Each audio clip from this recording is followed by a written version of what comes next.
Enduro Method is an online strength and conditioning program built for those who ride by those who ride. We are professional coaches dedicated to building the best and most revolutionary off and on the bike training for dirt bikers around. Enduro Method offers a monthly subscription which gives you access to our ongoing current training program. By subscribing to Enduro Method, you receive our Iron Track, which is for those who have a gym or gym equipment, and our Gravity Track for those with minimal to no equipment. We design our training for riders who want to keep their general physical preparedness in top form year-round. If you are interested in joining the monthly Enduro Method training subscription, we are offering a special discount for our podcast listeners. Use discount code EMPodcast23 in all caps for 50% off your first month of training. See the show notes where you can find discount codes and a link for more information and to sign up for Enduro Method. And now, on to the show. Dylan Santoro, based out of Southern California, also known as Psycho Enduro on Instagram, has had remarkable advancement in the sport of hard enduro over a short period of time, climbing the amateur ranks at a steady clip and debuting this year in his first pro season. It was great to catch up with Dylan and listen to his journey and progression as a rider. And as his journey unfolds, many things stand out, the least not being that there are no shortcuts, just focus, consistency over time.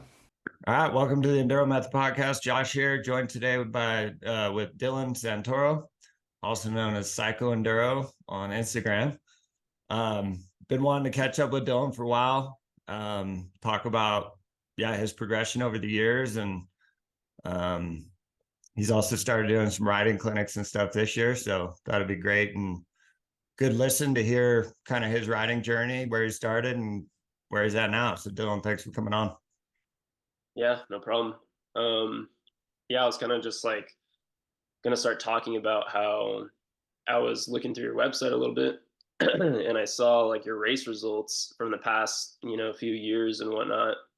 And I saw like at your like 22 or 21 King of the Motos, you were like 17th overall or something like that. And I was like, oh wow, like I didn't realize like how up there you were. And getting like top 20s and stuff. And for me, like at that time, that felt like so far away to be like in the top 20. Like it was just like, I don't know, I never really thought about placing that good in a race. And a lot of people don't know this, but like I didn't grow up racing at all. And Mm. like my first race wasn't until 2021. Oh, So wow. yeah, and it was King of the Motos. Nice. That was like my first race ever. And it's crazy like how unprepared I was for that race. Like I just didn't realize like how much it was gonna take out of me. I wasn't really like going to the gym that much, or I was going to the gym a little bit, but I was doing like kind of like more bodybuilding style workouts. So it wasn't really benefiting me that much on the bike. Like I was still strong, but like my joints hurt and stuff. And like, and then they probably shouldn't when I'm 21, but when you're doing like all those reps and, the volume, like bodybuilding style, Yeah. it doesn't really benefit you from like a athletic standpoint. But I was in the gym a little bit. I was kind of like free riding once a week, like on the weekends, and like my nutrition was like not very good. Like I wasn't eating bad food, but I just like wasn't like fueling myself properly for a race. And then like all the little things too, like having the goos and having like electrolytes like in your bladder, like in your backpack. I didn't have any of that. So I was at that time I was on like a 2015 KTM 300 XC. So, which I thought was the best bike ever at that time. I was like, wow, like this bike is amazing. And that was mainly because I came off of a CR 500. So I was literally riding like I was actually starting to get into like some hard enduro on a CR 500. And I don't know if you know, but those things have like a cable clutch and like they vibrate like so much. It's now like if I went back and rode it like a couple of years ago, and it was so hard to ride. Like it beat me up so bad. But we rode for like 4 or 5 hours, so it was like a big ride. But that thing beat me up so bad. And then when you go back to the KTM, like it makes you appreciate that bike so much more because Yeah. like everything about the 500 is messed up. The only thing it's good for maybe is like just hill climbing, and like that's it. Like you don't want to do like any other type of riding on that bike. So I rode that CR 500 for like people like always laugh at me, but like I legitimately rode that bike for I think like almost like 4 years or like 5 years. So my dad like he kind of got us on bigger bikes, and I say us, it's me and my brother because my brother's he's 33, so I definitely have like an older brother. He's 10 years older than me.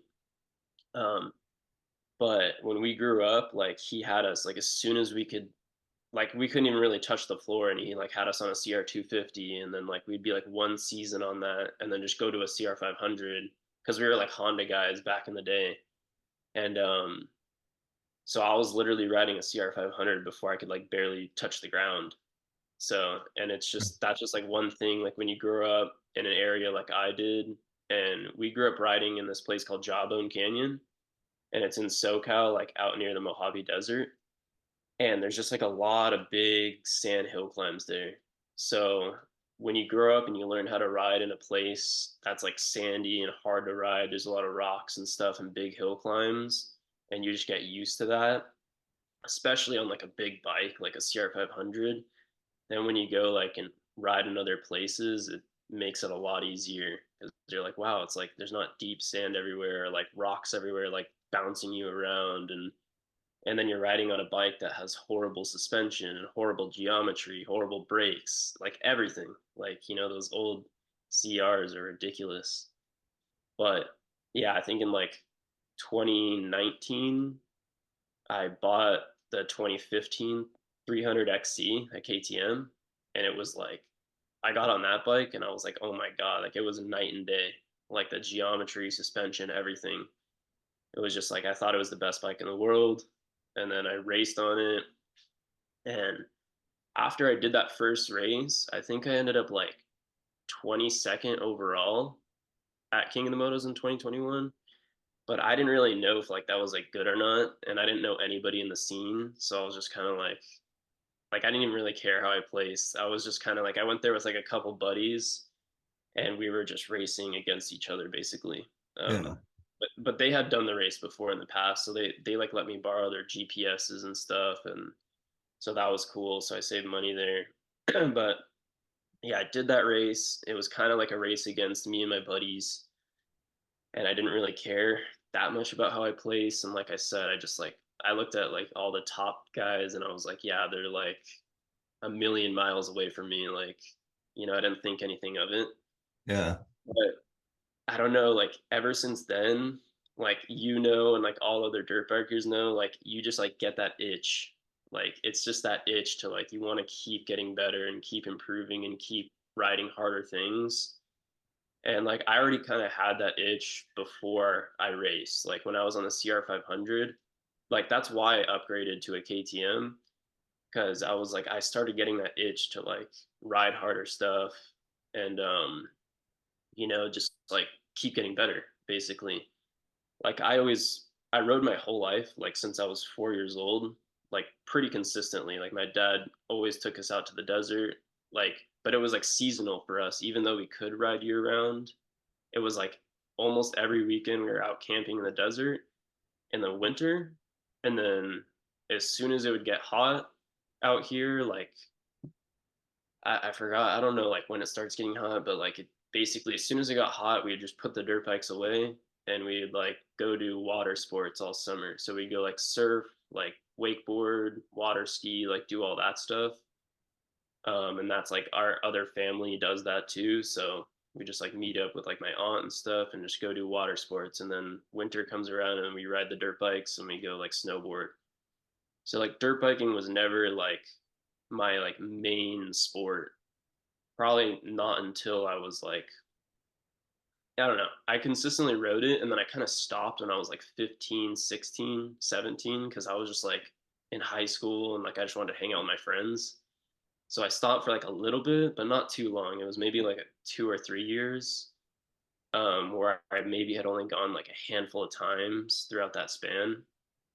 And I always hear like people like I hear this story a lot, like where guys are like, "Oh yeah, I've ridden my whole life," and then like I took a big break, like they'll say like 10 years, and then they got back into it, and then they started racing again.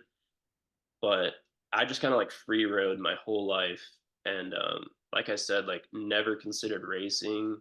My brother never raced, and my dad raced like a couple times, like back in the day, like local motocross races, but we were never really like track guys. Like I never rode on the track much, and when I did, I was always just like sketched out. Like I would never like fully clear jumps, like it was probably good practice, but I never got into it. I was just never interested. And like my bike was never like set up for it too. So I was riding like we'd go to the track on like CR 500s. So it Really? was just yeah, it just like didn't make sense. So we just kind of stuck to the trails. I was always like a single track rider my whole life. And my dad always kind of like pushed me like into uncomfortable situations like every time we would ride. So I think that was like a big factor of like me progressing as like a kid and a teenager. So by the time I wanted to like, I got more serious about racing and stuff, I had like such a good foundation built just like riding a dirt bike. Like I had like hill climbing skills, like single track, pretty good balance. I mean, horrible compared to like what I have now, but like still like a really, really good foundation. So I feel like a lot of people like they think like me specifically, I feel like they think I like came out of nowhere or like I just started riding or something like that. But I mean, I've been riding like my whole entire life and like consistently too, except for like maybe a couple of years of it. It's like pretty consistent, like probably more consistent than most people, even though it Right. wasn't my main sport. It was just like all winter. That's all I remember is like camping almost every weekend. Right. So yeah, like when I started taking racing more seriously, um, then I was like, wow, like I have a good foundation. So, I'm somewhat fast on the bike and like I'm good in like more technical stuff. So I guess that's just what attracted me to like hard enduro. Like all my buddies rode, like we kind of like now I would consider it medium enduro, or it's like it's not really that hard, but like back then I thought it was hard. Yeah. But that's what they all rode, so that we're just riding that every weekend normally. So the racing hard enduro is like right up my alley, because like I Yeah. said, I never did like fast desert stuff or like track. And then yeah, I feel like 2021, I guess that was my first race. And I'm trying to remember if I did like, I know I did Page. I want to say that was like my second race. And in between,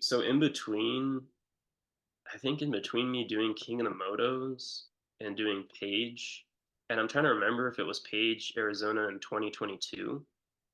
Yeah, it was in 2022. So I think 2021, the only race I did was King of the Motos. Hmm. I think that was it. So I just like did that. I got like 22nd overall, and I think that what equated to like maybe sixth in A class or something like that. I want to say. And then after that, I didn't race for like 2021 because I didn't really even know about the US Hard Enduro Series at that time either. Because I don't think King of the Motos was even part of the series. Yeah, I think 2022 is the first year, right? Yeah, I think so. So I was just like, I didn't really know. And at that time, too, I wasn't really willing to drive like much further to go race. Because like all the other races were like out of state. Yeah.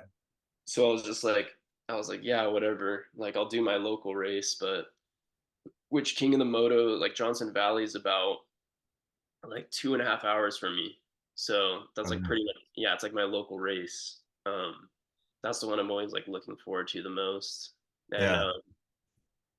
yeah, like I don't remember like what like my thought process was back then, but I'm pretty sure that I just like didn't want to drive like out of state and I didn't care that much, about racing. But after King of the Motos, I started like really riding more, like more and more. And I started riding like with this other guy. His name is Paul, and he's like this Canadian guy, and he rips, like he's super fast. He does like GNCCs all the time.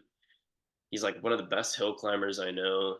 And I don't know, I forgot where we met, but one day he came on a ride with us in Jawbone, and he was just ripping, like he just like out climbed everybody and like was really fast, and we're just like, who is this guy? And he kind of like looks like a goon, like he has like old gear and an old helmet, but he's just like, and he's like in his 40s, but he rips. So I started riding with that guy like a lot. Like we were riding like a couple times a week, which was like a lot for me, because I was just used to maybe riding once a week before that.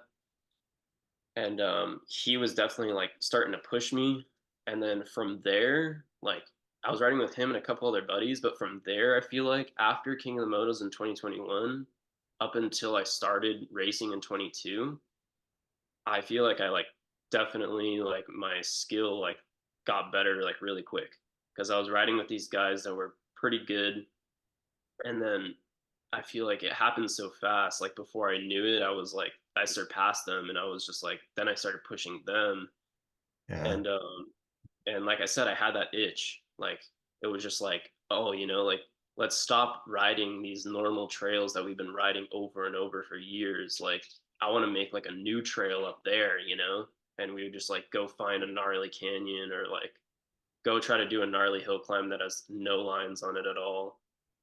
So yeah, I would say in that time frame, I definitely started pushing more, and then I started prepping for like the 2022 season. So I started trying to get like sponsors and stuff like that.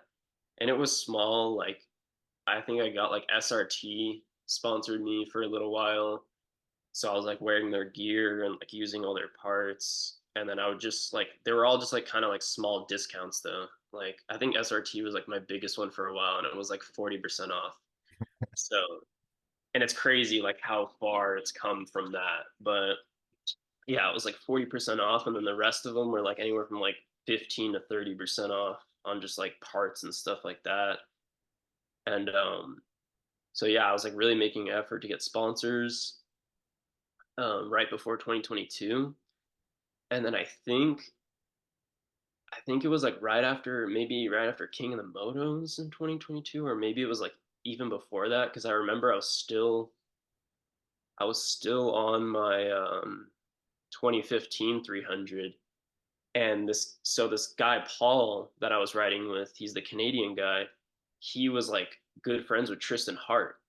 Hmm. So I mean, I didn't really know Tristan Hart, and like I didn't realize like how good of a rider he was at the time. But he was like, "Hey, do you want to like my buddy Tristan's here in SoCal, like let's go on a ride, just like three of us." And I was like, "All right, like that sounds cool." Like and so I took him to like my normal spot, like where I usually train, like just out in the Mojave Desert. And we got a lot of like there's just a lot of good stuff there. And it's a spot that Tristan had been to before. And a couple other pro riders used to train there. Like I don't know if you know Kyle Redman. And The name, but yeah, he's retired now, but like he was on the SRT team, and like Corey Griffunder was on SRT. And those guys are like, they're gnarly. Like, and they make a lot of gnarly trails at this spot that I train at.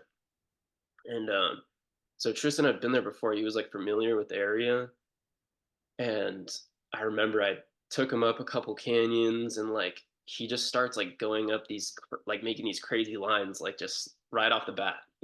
And he's just like, and these are things that I think are like pretty hard, but he's just making them like impossible because he's going like way past the spot that I would turn off and like make a gnarly uphill and a switchback. And I started watching him ride. I'm like, oh my God, like this guy's insane. Like, and he's got it was like, I think it was like his first year with the number one plate on his bike.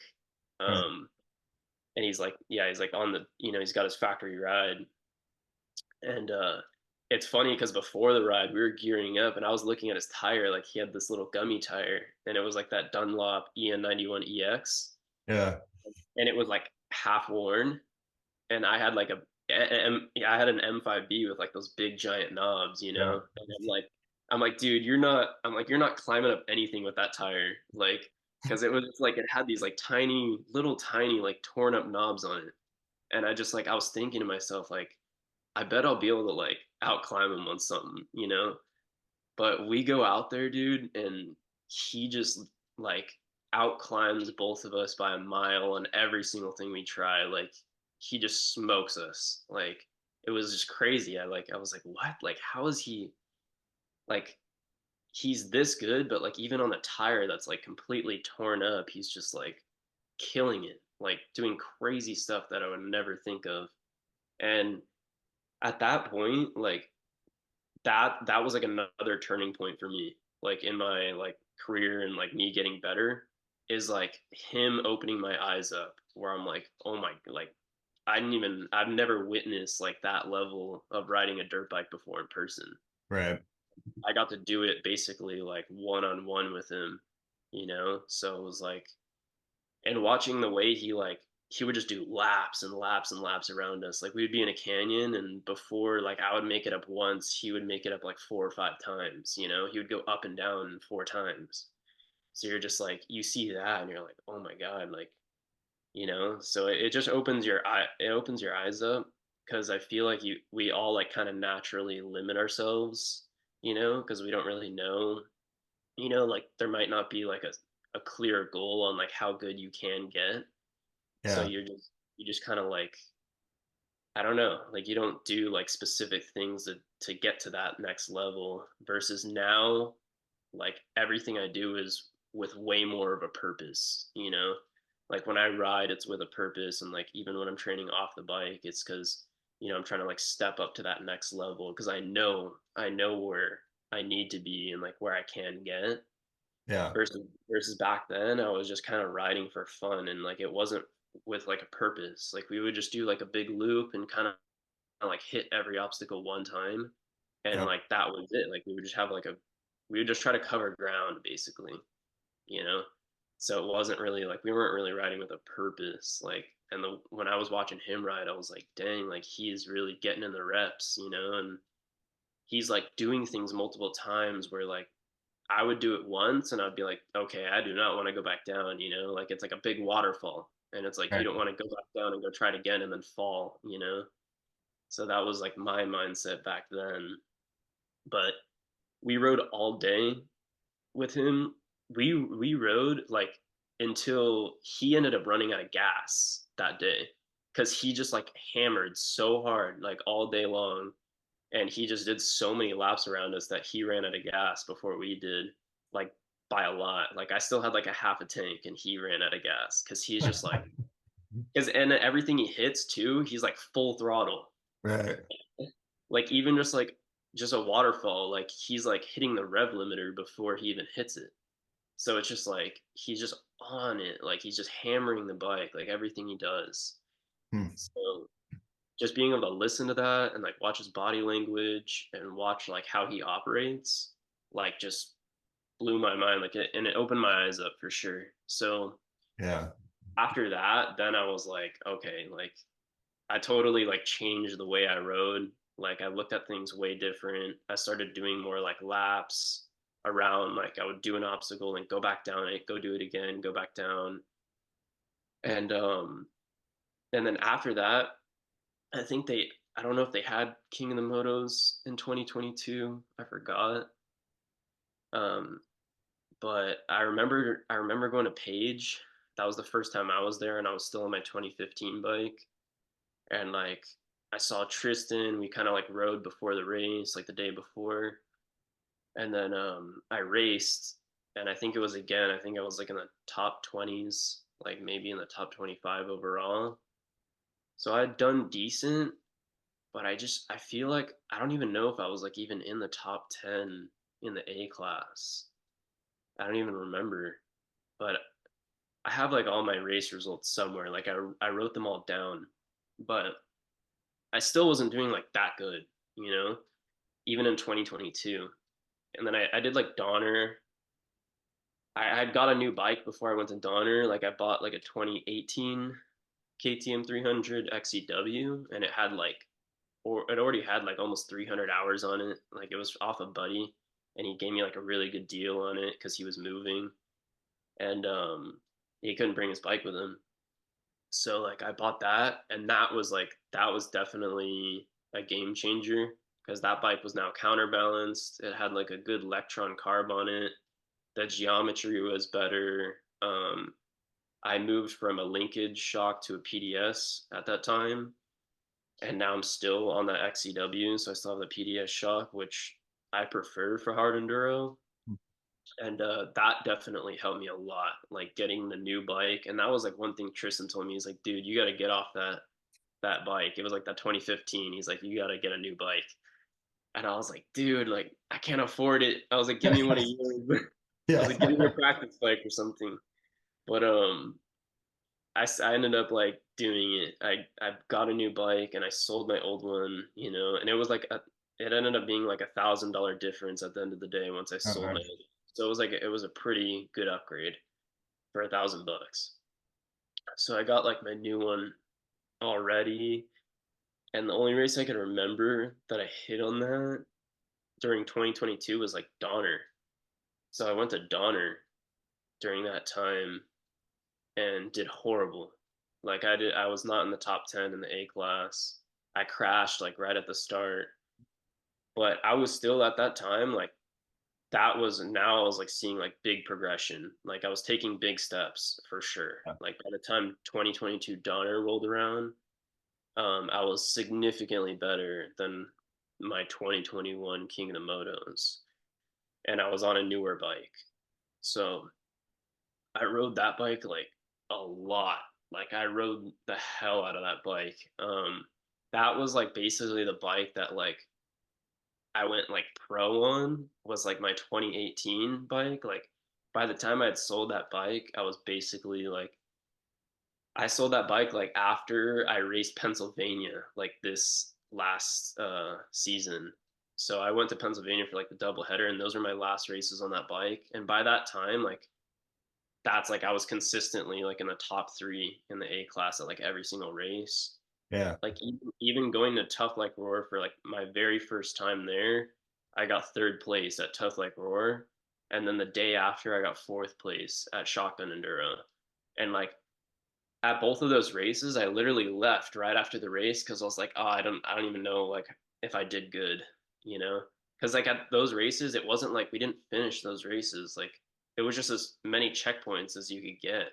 I Right. think I finished shotgun, I think, but no, actually I didn't. Like I just like I did like a lap and a half or something like that. And then at Tough Like Roar, I just like I went to the furthest checkpoint that I could, and I was trying to save energy for the next day because it was like a double header.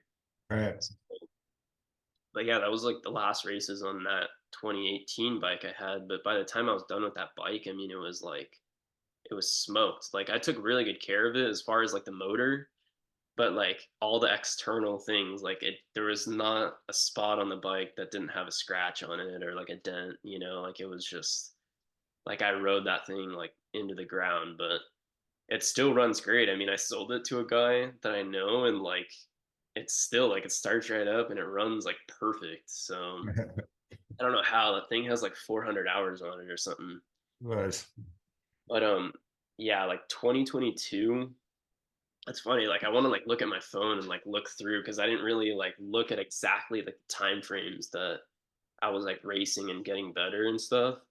But I want to say it was like 2022 like was like my main year where I was like seeing big improvements, and I think it just had to do with like the way I was riding, and obviously riding with Tristan, it like I said, it opened my eyes up, so it changed the way I trained. And then like little things here and there, like pick his brain, like, oh, what do you do for this? Like what, like what supplement do you use, like in your Camelback bladder, or like what energy gels do you like? What do you eat? And and just those little things over time, they started to like accumulate, and then you get better with all those little things like as you're training, and then you're adding in these like little things that help you out, and like getting your nutrition dialed, and you're like the having the right goos, like the trail snacks and stuff, like those all help for sure. But I would say it was just like I was spending I don't even want to say I was spending more time on the bike. I think I was just riding like I said, with more of a purpose. Like I Yeah. think that was like the biggest thing is like actually like utilizing my time on the bike instead of like I said, like covering ground where like you hit a hard section, but then like the cross section to the next hard spot is like, you're riding for like 10 or 15 minutes.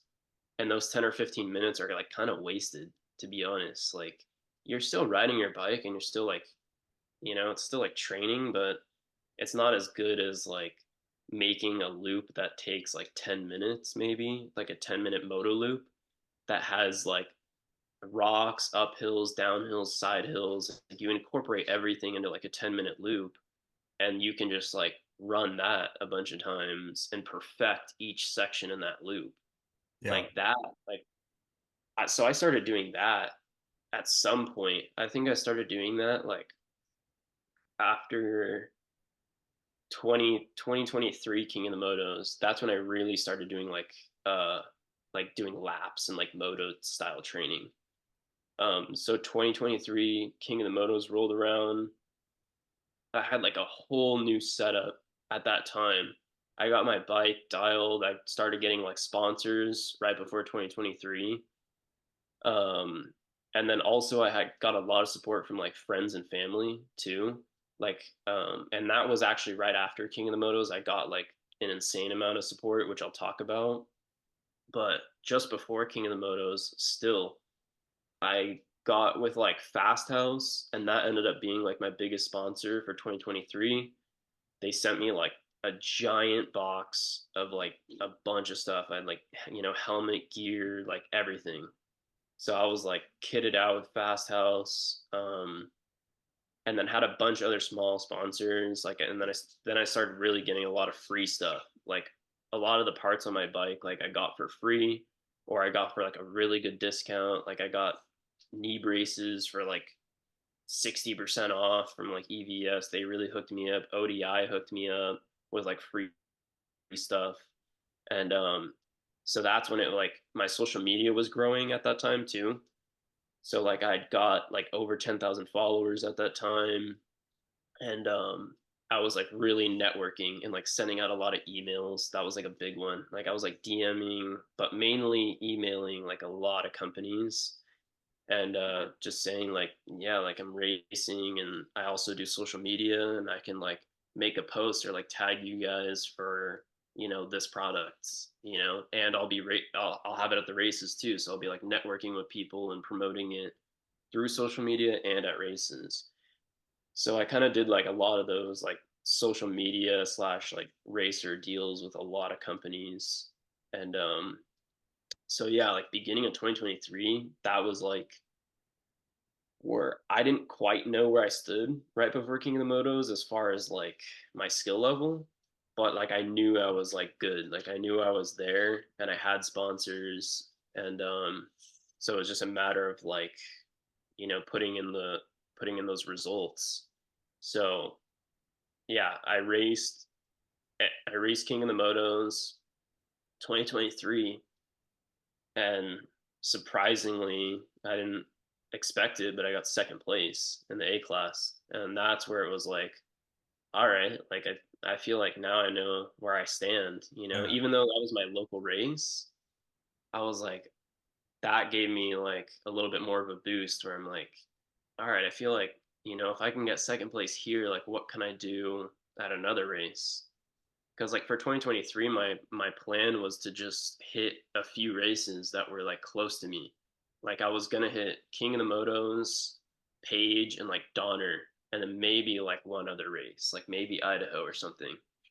Like that was my initial plan for 2023. And then once I placed second at King of the Motos, then I was like, oh, I was like, maybe I should try to like go to all the races. And then I had like so many people, like I had people like talking to me and DMing me. Like I definitely got recognized more after that. And they're like, yeah, dude, like you should for sure like go to all the races. And the next race after that was Hawaii. And I was like, dude, I was like, how am I gonna get to Hawaii? How am I gonna race my dirt bike in Hawaii? And then someone I don't know if someone like mentioned it to me or if I just like figured it out on my own, but they're like, why don't you like just start a GoFundMe or something, or like try to get funding for that? So that's what I did. I just like I made up a little flyer like online, and it was basically just like a fundraiser to just to get me to Hawaii. That's like all it was for. And I calculated the cost at like the bare minimum. And I was like, yeah, I need like $2,850 to get to Hawaii. Like that was like what I said at the time, which was like horrible. Like I should have like calculated it better. But like I hate asking for things. That was like the problem is I'll reach out to companies and stuff and ask for things, but like I give them something in return. Right. I hate like asking for things without giving back. So I wanted to make it like the bare minimum. I'm like, if I can just get like $2,800, then like whatever's extra, I'll pay for it, you know? So I put that out there and like it just like exploded. Like everyone started sharing it. All this before I knew it, like my whole family knew about it, like my whole extended family, friends, everybody. And I was just like, people were just like sending me like Venmos and like Zelle, like they were paying the GoFundMe, like it was like crazy. Like in one day it was like a few $1,000s. And I was like, oh my God, like I didn't realize. And like I had like random people too, like people that I didn't even know were like sending me like $100, $200, like $500. And I was like, wow, like I didn't realize. And at that time, then I had a pretty like my following was like pretty close to how it is now. Like I might have had like 15,000. So I had like and I had people that were like consistent, like not like fans, but like they're just like random people that are always like sending me DMs and asking me questions. So I'm like building more of like a personalized like fan base. So I think like some of those people were like sending me money that are just like they just followed me for a long time and they like what I'm doing and Yeah. they just want to support me. So that was like crazy to me. Like I didn't realize like how much I was gonna get out of it. And like when it was all said and done, um I think I still like got some money even after Hawaii from some people. When it was all said and done, I ended up with like almost like $7,000. And I was like, I like couldn't even believe it. I was like, what the hell? So but I did it. Like I booked a flight. I registered for the race in Hawaii. I DM'd like 10 different people trying to find a rental bike because there was no room on the shipping container anymore. And I got a rental bike. I got like a tiny little Airbnb that was like a guest house in someone's backyard over there. Nice. I got a rental car. Like I did the whole thing. And I went out there and I raced and stuff, and it was crazy. Like I still can't even believe I did that. But Hawaii was definitely like one of the coolest races because like the views. But I still say to this day, throughout the whole season, that was the hardest race. That was for sure the hardest race I did. Like it's so slick there, and like the track was so gnarly and it was so long. Like that was the only time where I've never felt like that like severely dehydrated in my life. Like I felt like I was gonna die out there. Like honestly, like it was like full blown survival mode for like probably at least half of the last half of the race. Huh. I was completely out of water, had like no gels or anything. Like I was done. So that's the only time I've ever been on like completely empty in a race. So it was rough, dude. And dude, shout out to Josh. Josh, I don't know how to pronounce his last name, like Checker. Checker. Like, yeah. Yeah. So shout out to Josh, like the US Hard Enduro guy, because he was out there, dude, like in the gnarliest spots. He was out there. He like gave me some Red Bull and he gave me a Pedialyte and he had this big backpack on, dude, and he had a bunch of stuff in there. And like he definitely saved me out there. He gave me some fluids and stuff. So that was like I really needed that. But that race was gnarly and it was an experience for sure. So and that, coming from SoCal where I'd never ridden anything slick in my life, yeah, I'd never even ridden out of state. So that was the first time I actually went out of the state to ride, Oh, except wow. for except for Page, but Page is full traction for the most part. Right. Um, so I'd never ridden anything slick. So I went to Hawaii, and it's like the slickest place on earth. And like even Cody Webb, he's like, it's slicker than TKO, and it's slicker than anywhere I've ridden. I'm like, oh wow, that's perfect for me. And we were out there in Hawaii, and like I met up with Tristan, and he said something. He's like, "Oh, it's just like SoCal, right?" And I'm like, "Oh yeah, yeah. It's it's just like SoCal. It's like the complete opposite. Like it was horrible. Like when I practice rode out there, like even the dry rocks feel like they're just the slickest thing in the world. Like you have a gummy tire, and it doesn't do anything on those rocks. So I started kind of like when I was there, I kind of studied the way like the Hawaiians rode, and a lot of those guys just like sit down and they just plow through everything. Like you just like ride through everything kind of, and you just go as fast as you can, and you just like your tires just fall into like whatever line is there.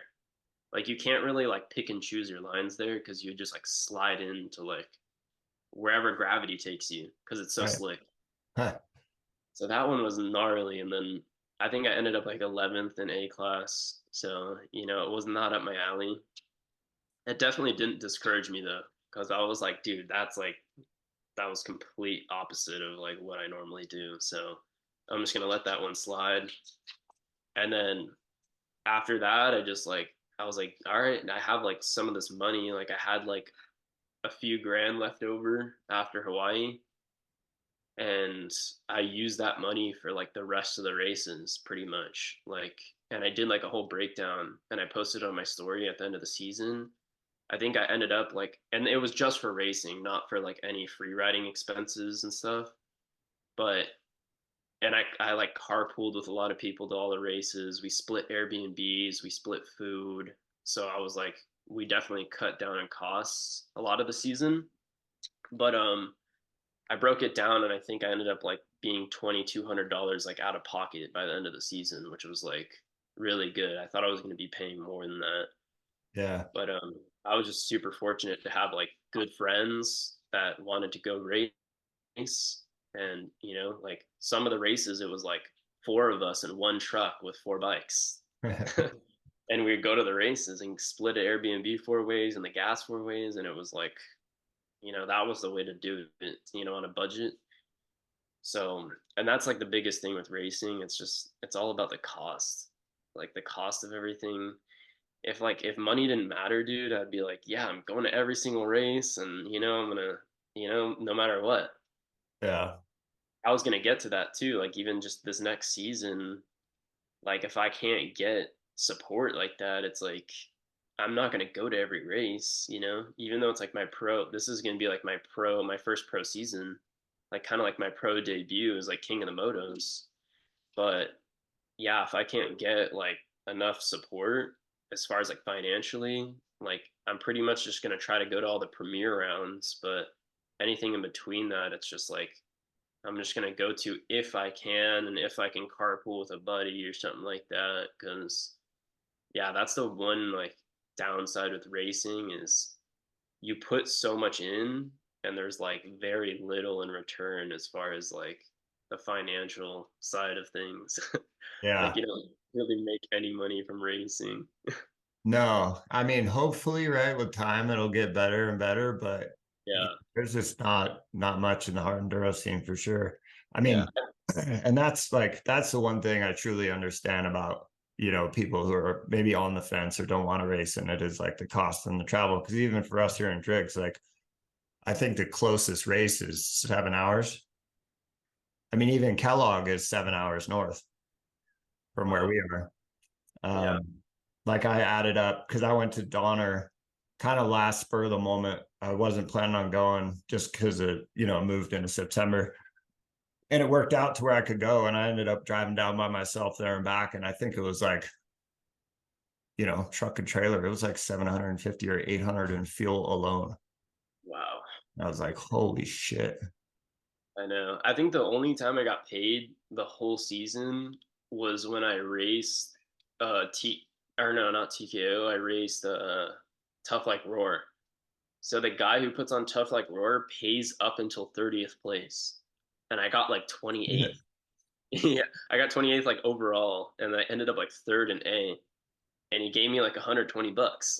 I was like, oh, cool. That was like my first check ever from racing. Yeah.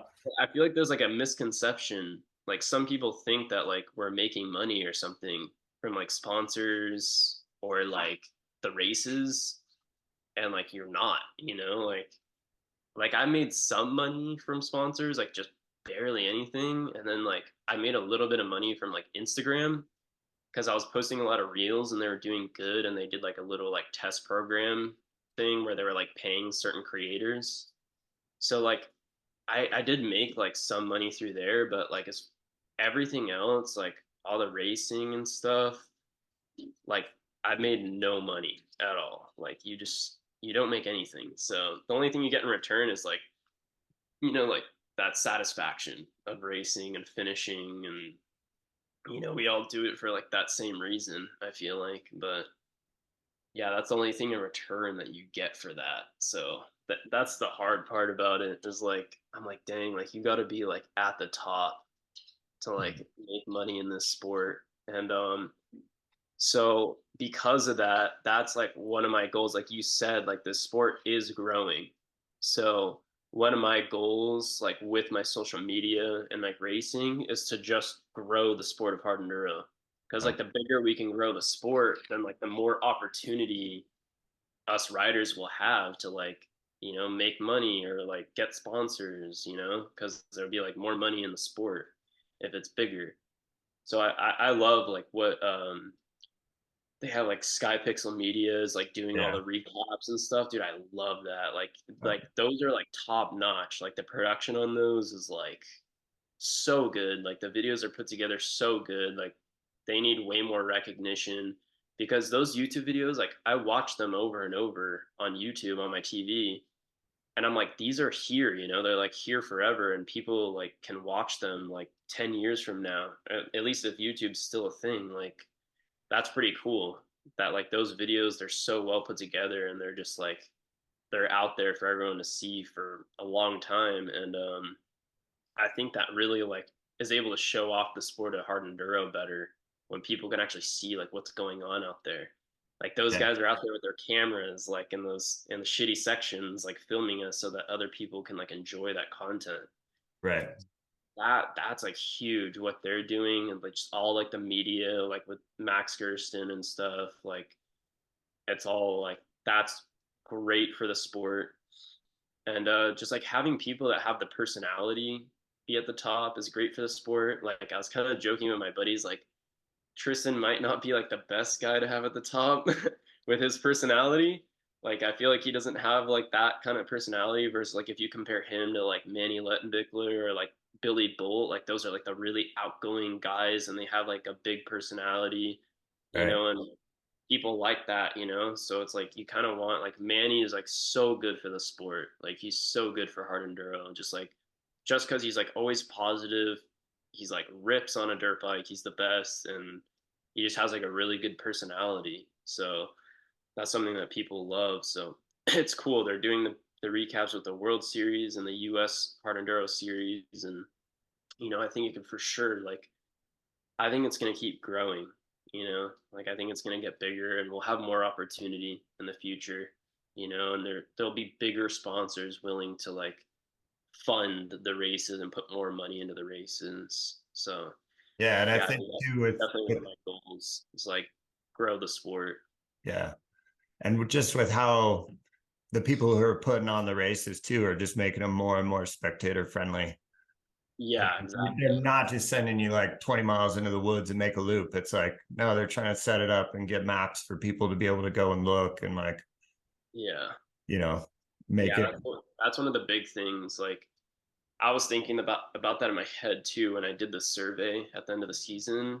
Is like I want to see races that are more like TKO or like more like Page, like where you have like multiple races and they're all like short course races. So if you can make these more short course races, it gives spectators more of an opportunity to like see the riders versus like I know because my mom came to a lot of the races. Like she loves like following me around, which like is awesome. Like she's super supportive. And like I remember like at some of the races, she's like, I only saw you like one time, you know, like I see you Right. once and then I don't see you again. And then some of the other races, like, you know, at Page or at TKO, she sees me like 4 or 5 times just in one race because she's able to like kind of like bounce around the track because the spectator loop is like, it gives nice shortcuts, you know, to like all the spots. And we're just kind of like riding in like a little circle. So that really helps with spectators. Like, that is for sure crucial for the sport is like, um, you know, getting it more spectator friendly. I think that's like a big thing. So, and that's a problem with it now is just the fact that it's so hard for people to spectate the sport. Right. So, it's like only something like enduro cross when you're in an arena, then people can, you know, they can sit down and be comfortable, have food, drinks, you know, and watch. So I feel like that has more, you know, more of a chance of like, you know, being able to be big. But sometimes I don't know because I feel like I see Endurocross sometimes and it's like there's not that many people watching it. I saw a couple of the rounds like this, you know, the stadiums look pretty full, but some of the other ones are like, you know, half empty. So you're like, is it, you know, like is it good? Like do people actually like it? You know, or is it like is it advertising? Like what is it, you know, to like Right. to grow that? Yeah, And I do feel like the enduro cross is getting more and more popular. I feel like a couple years ago it was less and less. But like yeah, they had a round here in Idaho Falls, which is real close to where I am. Um, I actually went and did it round 3 and 4. oh nice. And then but it was sold out. I mean, it's not like the one in Idaho Falls is in a massive place. I don't know what it holds, maybe 8, 10, 6,000, somewhere in there. But it was packed on Friday and it sold out on Saturday, which was pretty cool. That's good. Yeah, I didn't even know that. And I was gonna ask you if you've done any of those because First, that's one thing that I have never done. I've never done like endurocross, and I know it's kind of something that at like some point when you're a pro, you kind of like have to do it. It seems like, but dude, this after watching this last season, I'm kind of scared to do it because I feel like everybody I know got hurt right? this season. Like I've seen a lot of like broken wrists and stuff, and like No, ankles. It's kind of sketches me out. yeah, Hayden broke his wrist at in Idaho Falls on that Friday. Yeah, I just Um, saw that like yesterday. I saw that like his wrist was messed up, and then the first one I saw I think was like Riley Bender, like he messed up his wrist, yeah, and and then yeah, like a couple other people got hurt, and it was just like yeah, I'm like I don't know, dude, endurocross is kind of sketchy. it's so it's just its own sport. I mean, you know what I mean? I think if you like literally this was besides the prologue stuff before like at the beginning of our hard enduro races, Yeah, this first endurocross course I've ever been on in my life. And I didn't grow up on a motocross track either. Like single track woods riding, like that's it. Just started riding trials, yeah, not like serious, but like started spending more time on the trials bike probably a year ago. So that's it. But Evan asked, moved into the valley this last year, and he was going down. He's like, "You going?" I was like, "No, I'm not gonna go ride a Duracross course in front of everybody like the first time." He's like, "Come on." I'm like, all right, whatever. So yeah, I went and raced Friday and Saturday, and like we got in and did the Destry Abbott clinic on Thursday, I heard that's the way to go. which was huge, like just to get track time, and then of course whatever pointers they can help you out with. Yeah, Um, but like, dude, 3 8-minute sessions on that course on Thursday night, and like we went to dinner, and I could barely hold. Like I was dropping shit that I was trying to put in my mouth. You know what I mean? Like I couldn't even hold on that's to what it. I heard. That's what I heard. My really good friend that lives close to me, lives like 10 minutes from me. He went and raced in Reno for the first time ever, and the guy won his class, his first race in endurocross. He was in like it was like the advanced, like it was like right under expert. So I forget what that class is called, but I think that it, one's intermediate. yeah, I don't know, Yeah, but I think it goes novice, intermediate, expert, and then like there's vet class, but that's this old like dude. in the same class as like uh Cole Collins and like Jack Wilford and stuff. Yeah. So yeah, whatever class that is, yeah, he raced it first time and he won the main. And he like when he was in practice, like he wasn't even in like the top 10, I don't think. And he didn't think he was gonna even make it to the main. And then he gets in the main and he wins it. And I was like, dude, like you're a savage. And but we all knew he was gonna be good at it with his riding style. Um, but he raced it and he said the same thing. He's like, dude, at the end, like my hands, he's like the arm pump, he's like, it was crazy. He's like, it's something that I've never experienced. So, you know, and he's like, it was only like 4 or 5 minutes or something like that, but all the obstacles and stuff, and you're so tense. Yeah. Well, yeah, it makes sense. And I'm like, dude, that sounds like too much. Like, I don't know. I'd rather just like go to like a trials competition or something. And I know you're saying like you've been spending more time on the trials the past year. And that's one thing I wanted to touch on too, is like that was like a big thing for me is like trials. And I'm still not where I want to be with trials and like spending as much time as I want to be. But I started doing trials like probably like a year and a half or like 2 years ago. And that's like something I don't have a trials background at all.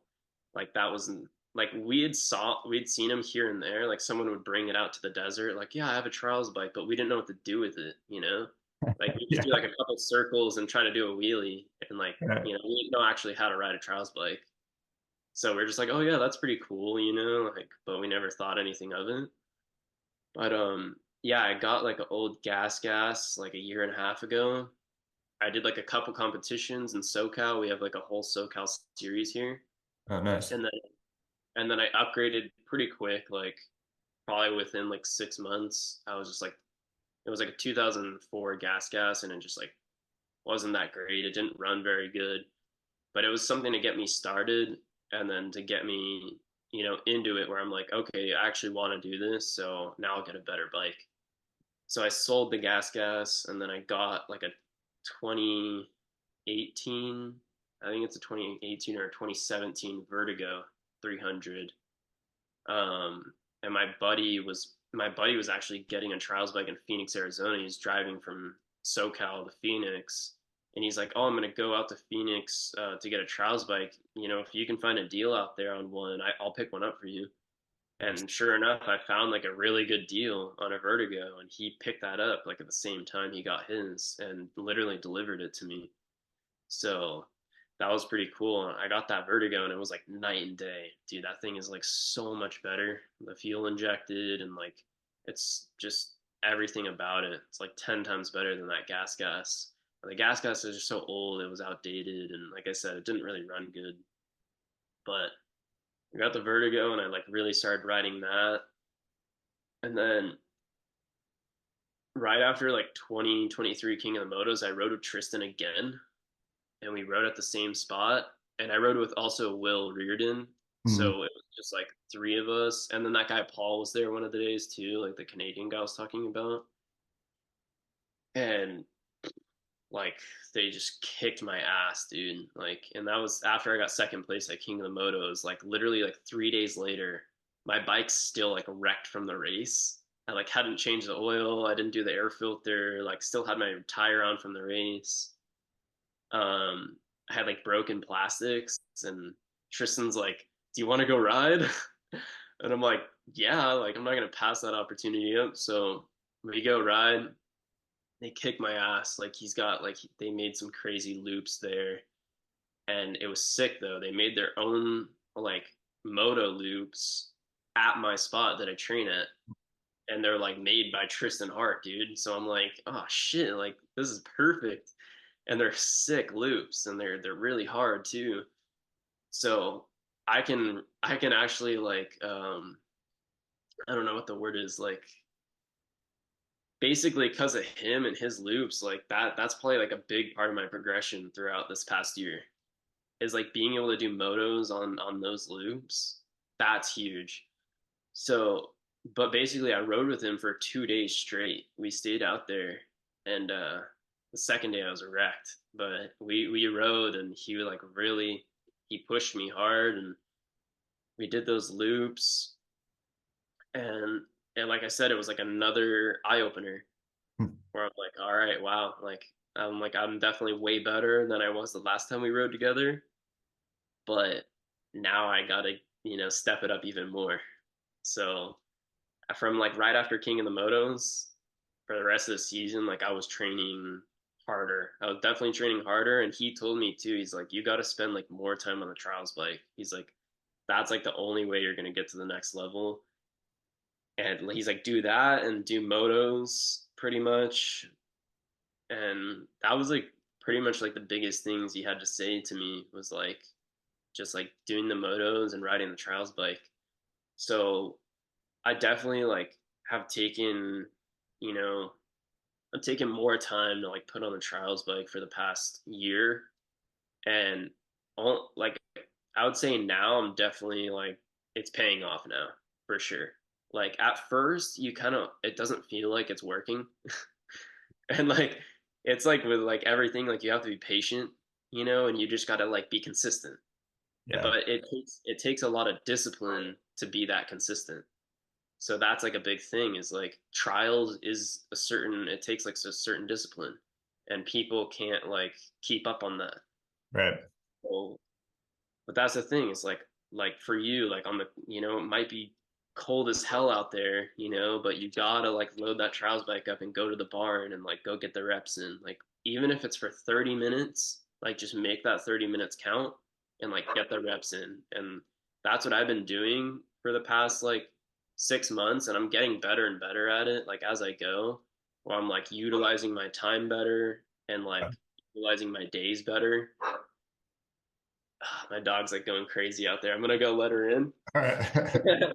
Yeah, she's going crazy out there. But yeah, the trials, that's like huge. If you get really good at trials and you learn to love it, and especially if you have like competitions that are nearby. I don't know if you guys do there, but like all of our SoCal comps are like within a 3 hour drive. They're usually like on average, I would say they're like an hour and a half to like 2 hour drive. So they're like pretty local. Like I can get to all of them. I actually have one this weekend. I'm gonna go up to yeah, it's like in Lake Isabella down here, and I'm gonna go up there. It's like a 2 day trials event, and it's like our biggest one of the year. So it like sells out super quick. It sells out in like a couple days or something like that. Um, but those are big too. Is like the trials competitions and like entering in a class. Like for me down here, I ride in it in advanced, but it's like different everywhere. Like Yeah. we have more classes down here than some other groups do, and like from what I've heard, like the NorCal Trials Club, like their expert class is more like our advanced class, because like the guys that put on our events, like they make the advanced lines harder, Right. or some other places it might be the opposite, So it's different for everyone, but I would say like if you can get to competitions and then choose a class, maybe go like one class up than you think you are.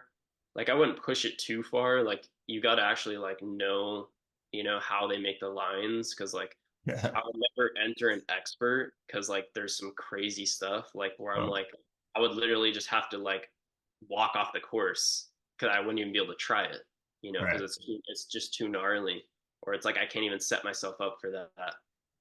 Right. Um, Well, and the consequences, like from yeah, advanced to expert class, like advanced, I mean, sure, you can hurt yourself, yeah, obviously, but like expert, you yeah, could really like hurt yourself and, not even be meaning to necessarily try the line, like exactly. more Yeah, consequences. expert, yeah, high consequence. Like most of the obstacles at each section for expert and pro, you need to have like a spotter one point or another, because it's Right. like it's just gnarly stuff. Yeah. Um, and it's funny because I know some of the pros that ride like our trials events, and they're starting to kind of ride like hard enduro and enduro cross, and they like joke with me. They're like, "Oh, you should be able to do like the stuff that they're doing as a pro." They're like, "You should be able to do this on a trials bike if you can do what you do on like with a hard enduro." I'm like, "Dude, it's a whole different ball game." I'm like, you guys are crazy. You know, like you Uh, guys do crazy stuff. Like they're up on like an 8 foot rock that like they're bouncing on the rear tire, and you know, like I'm just like, what the hell? it doesn't even make sense. But yeah, I ride in advanced, and like when I go to the competitions, it pushes me, you know? Like I'm not trying to win anything. Like I don't care about points and stuff necessarily at the trials event. I'm just trying to push myself. Like as long as I'm like having fun and I'm pushing myself and I'm doing things that are like just outside my reach, that's like what I want to do. So I'm not trying to like if I'm cleaning every single section, then that's a bad thing. Like I Right. should be like struggling, you know? So if I'm struggling, then I'm like, okay, now I know what I need to work on.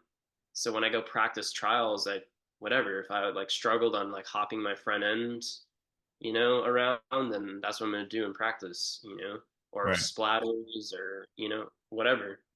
So that's a big thing is like going to an event where you're forced to like stay in the lines and stay in the ribbons and cones and really push yourself to like that limit because then you realize like okay, this is what I need to practice because there's only like so much you can do on your own. You know, you kind of need to like open your mind up to like, you know, just these guys, some of these guys have been writing trials for decades and they know how to like construct these lines right and push you in a certain way. So yeah, trials competitions are important for me, and then just like free writing trials and practicing those things that I need to work on. And like I said, now I'm definitely starting to see it pay off. Like like on the big bike, there's a lot of times where I do like a static balance. Like every single time I ride, I'll do a static balance start at least a few times because we have like just like a lot of short run up things, you Yeah. know, with like a bad run up where you need to have like you need to put a lot of traction through the pegs right at the start, and like you need a static balance for those things, and that's big. And then also even just like while I'm riding, like if I'm just riding super slow or I'm riding through a rock garden, I just put my foot down less and I use less energy now because of the trials bike. It's just because I'm building my balance so well on that bike. Yeah. That's big. And like even just like hopping around and stuff, like I was just riding like last weekend and I just like did a line like up a few big boulders, and then I like landed on the top and just started hopping my front wheel like on my big bike, and then like I went off the rock and then like stopped in between two rocks and then like rode out of it. And I was like, dude, I would never do that. Like that's not something I would typically do or like be able to do without putting my foot down. But it's just because the trials. Like Right. that's all it is. It becomes second nature. You do it on the trials so much because it's so easy to hop around. Then you start getting like that technique so dialed in. Then you start just naturally doing it on the big bike. And it's really at the end of the day, it just all comes down to like how good your balance is. Like the balance is like the base for everything. And that's one of the things that I like preach in my clinics that I do with people. And we always start with like balance drills, and it'll start with just like really slow S turns through rocks or like figure eights, you know. And people always kind of like look at me funny at the beginning. They're like, "We're gonna start with like turning between rocks," you know. And it's like, you know what, try it first and then talk to me after, you know. And then it's like you see like 99% of the guys can't even turn through the rocks without putting their foot down, stalling their bike, or hitting a rock. Right. So you're like, okay, so like, you know, don't laugh at me if you can't even do it, you know. Yeah. And it's like some of these guys have been riding dirt bikes their whole life, but they didn't realize that they skipped practicing the basics. Yeah. So that's the thing is like anybody can turn going fast, you know, and not like fast, but like just with momentum. You know, when you're slipping the clutch and you're in first gear and you got to balance, and it's a whole different story. Yeah. So, you know, I start from basic to advanced through those clinics, and kind of like all other, it would probably be similar to most other clinics. You're just kind of like learning the same thing in a different way from a different person. So I think that's always good too. Like I encourage people to go do other clinics. Like if they're at my clinic and they're like, oh, what do you think about Rich Larson, or like, what do you think about Nick Clare, which is like my really good friend. He has a page Splat Moto, and he Okay. started. I know the Yeah, he's page. I didn't done. know his name. Yeah, Nick. He lives like not too far from me, and we ride sometimes when he's not busy. But he's typically really busy, so it's hard to get a ride in with him. But he's starting to do clinics now, and he's like the perfect person for it. Like he loves teaching, he loves going in depth, and yeah, when people ask me like, about other people, I'm like, yes, like go do another clinic. Like they might teach you like just a little thing that I didn't quite teach you, or just teach you the same thing in a different way. And then you really like it might click better in your head than the way I taught you that. Or you just like combine both information together from both, teachers, Right. and you can perfect it in your own way. So that's super important. Just like going out and doing different clinics. If you're really this is if you're really determined to get better.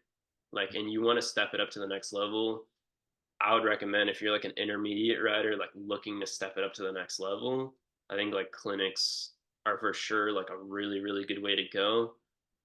Because like I said, I mean, I basically got a clinic from Tristan Hart twice, and it completely changed my outlook on riding.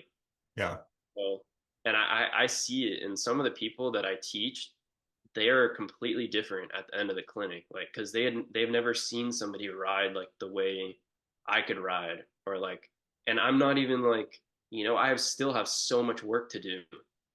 I'm not even like a top rider, but I'm like kind of on that cusp where I'm not an amateur anymore, but I'm not a top pro. I'm like in the middle, and I think that helps people like be able to relate to me more, and it makes people like want to go to the clinics more because they're like, okay, this guy isn't like they're not as intimidated versus like I feel like some people might be intimidated to go ride with like the number one guy or something like that.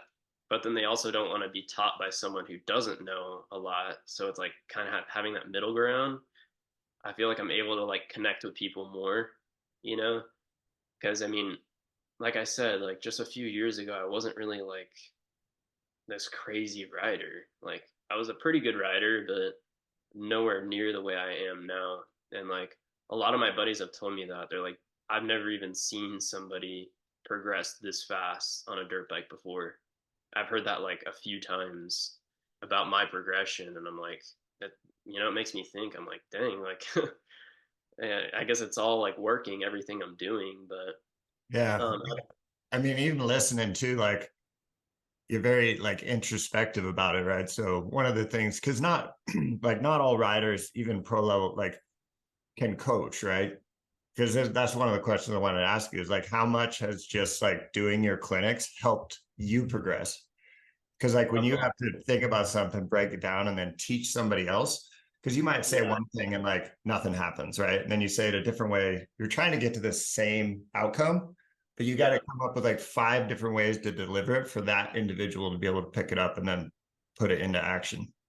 100%. Like you're totally right about that, and yeah, that's a big thing. Like every clinic I do, every single person I teach, it makes me better. And and I'm learning. I'm learning every single time I do it. I'm learning. So that's a big thing. And I think you were saying something about how a top pro teaches or something like that. But sometimes, yeah, like sometimes you're just even though you're the best rider or like you might be the top guy, they might not be like the best teacher, and you have to have like that personality and like be able to break things down in a certain way, and deliver it to people in the right way so that you can teach them. And it's funny because like I did the Graham Jarvis clinic when he was here in SoCal, and I have to say like he's really not a good teacher. Like he's just not. And like a lot of people agree with that. Like everyone I've talked to that's done one of his clinics is like, yeah, now that I think about it, he's really not that good of a teacher, but he's like obviously like he's an amazing rider. He's like one of the best riders in the world. And doing his clinic, just even being able to watch him ride, that was almost just worth it alone, just to Right. watch him ride. So he kind of does it in a different way. Like he might not go in depth with you, like teaching and talking, but the stuff he will show you, when he's riding is like priceless. Like you're Right. just like, wow, like what, like he never puts his foot down. Like watching his body language, hearing his bike, the way he revs out his bike, the way he uses his clutch, like all that is like amazing. So you kind of learn in a different way. It's more like visual learning with Graham. Yeah. It's not so much him explaining. And I feel like with me, it's like when I teach my classes, it's kind of like 50-50. Like I go in depth and I start like talking a lot. Like as you can tell, like I like to like talk a lot and get in depth with things. But I also will show people just as much, Right. So I'll still go like show them the technique. Like I'll say exactly what I'm gonna do and I'll do that exact thing, and I'll show them exactly what I said. Um, and then like when we free ride, we typically do like a little free ride session after. Um, I'll go do like crazy stuff. Like I'll go up big boulders or big waterfalls or hill climbs, and then that really opens people's minds up too. They're like, wow, like I've never heard the bike sound like that before. And like that's a big thing, like between pros and amateurs, is like the way we rev out our bikes and the way we use our clutch too. Like we our clutch is our throttle, not our throttle, like we'll just hold it wide open on a hill climb the whole entire time and just use the clutch. If an obstacle comes up, I just like pull in the clutch, and I lift up over the obstacle and then drop the clutch again right after. So versus an amateur would go up to that same obstacle, they would completely let off the gas and then not use enough body language to get over it, and then try to get back on the gas again, and all their momentum's gone, like their flywheel's not spinning fast enough anymore, and then they don't make it. Right. So they hear my bike and they're just like, I get that a lot. Like I come back down and they're like, wow, like I've never heard the bike like that. Like, Right. they're actually hearing a two-stroke rev limiter and they're like, what is that? Like, so that's like a big thing is, them being able to watch me ride. That's a huge thing for people. And that's like, that was, like I said, that was a turning point for me. And it's a turning point for a lot of other people where they watch like a top pro ride and they're like, oh my, like they didn't Yeah. realize. So yeah, Yeah. it's really cool. I like teaching people and I really like the feedback. Like I've had a lot of people, they send me DMs after and they're like, I've been practicing like static balance for 5 minutes a day in my backyard. And like, I got my front wheel up higher with the pivots. And I'm like, dude, yes. I'm like, that's what I want to hear, like people that are like, becoming disciplined with it. And they're taking all the stuff that I taught them and they're like actually applying it, because I tell everybody, I'm like, you're not going to get better. I can't just like teach you these things once and you guys aren't just going to get better from that. I'm like, you guys actually have to like go and practice this and you have to be consistent. That's the only way you're going to get better. Like, you got Right. to put in more days.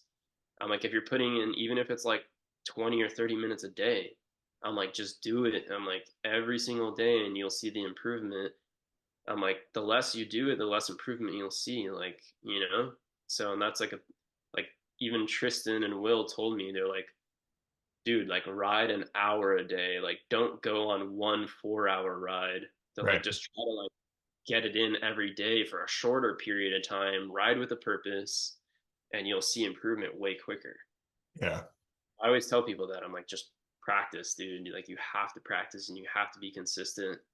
Like I said, I can't just like give you, you know, this like magic formula to get better. And like that's something that I want to like touch on too, is like there's no like secret. Like Right. I'm not like holding anything back. Like there's no secret, like this dirt biking thing. It's just like anything else you do in life. Like it's just like with your first day at your job, like you're not going to be a pro. But then like, a year in, it's going to be second nature for you and you're going to be much better at what you do. Like it's just repetition. Right. Like you have to get those reps in on the bike.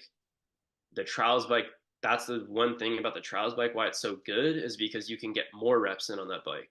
It's a lot lighter. The turning radius is tighter. You can, hop easier. You can do everything easier. So you save energy and you can like go in a short, like, in a small area a lot quicker. Like I'm not going to be able to turn my enduro bike around, as tight as my trials bike. So then I'll use more energy trying to like pivot it or something like that. And then I might only be able to get like that technique in. Like if I'm trying to practice a double blip, I might only be able to do it 5 times on my enduro bike before I get tired, but I could do it 50 times on the trials bike because it's just so light and like maneuverable. Yeah. So that's the one thing with the trials bike is being able to get more reps in. I think that's like what's important about that bike. Yeah. And just the barrier to, like, if you have the ability to ride it, because I mean, most people, I shouldn't say most people, if you're lucky enough to have the opportunity to set up something in your backyard, like you do not need a big space. I mean, that's the other such a benefit. And the trials bike, even the, not the electric one, but they're just not as loud. Hold on. Okay. I don't even know why we still have a home phone, honestly. We have a home phone and it just gets calls and we just get random messages all the time. Like, Those. it's stupid. Sorry. Uh, Keep going. yeah, but just like you don't need a big space. You can set up something killer in your backyard if you have a place like right down the road. I mean, I've poached like multiple places in our little town here that I haven't got kicked off of, and nobody's told me I can't ride there. But Yeah. it's not, it's not like a trial zone. It's just like I'm like, oh, sick. There's some rocks, and it's kind of by itself. Like it's not private property, so we'll see what happens. And they're That's like, quiet enough, and they don't tear the dirt up. Like I don't know. yeah, I think that's definitely a big thing with the trials bikes is them being quiet, like you said, and yeah, not tearing things up. It's way harder to do that here in SoCal. Oh, Like yeah, if I bet. everything is legal here, like you can't do anything. It's crazy. Um, but I do have a spot that's like kind of local to me, so that I can ride my trials bike, and it's like kind of just like a little nook, It's like a hidden little spot with some rocks on like a little hill, and that's just I practice in like one little spot. Like I don't like go anywhere else, so I Yeah, just try to make new lines in one spot. That's like a big thing for me is like I just have like my little secret spot, and just putting in the reps there. I mean, that's really important. I used to practice like static balance and stuff in my garage, but like I don't really do that as much anymore. Like I just value actually like going out on the bike more and yeah, doing, static type drills.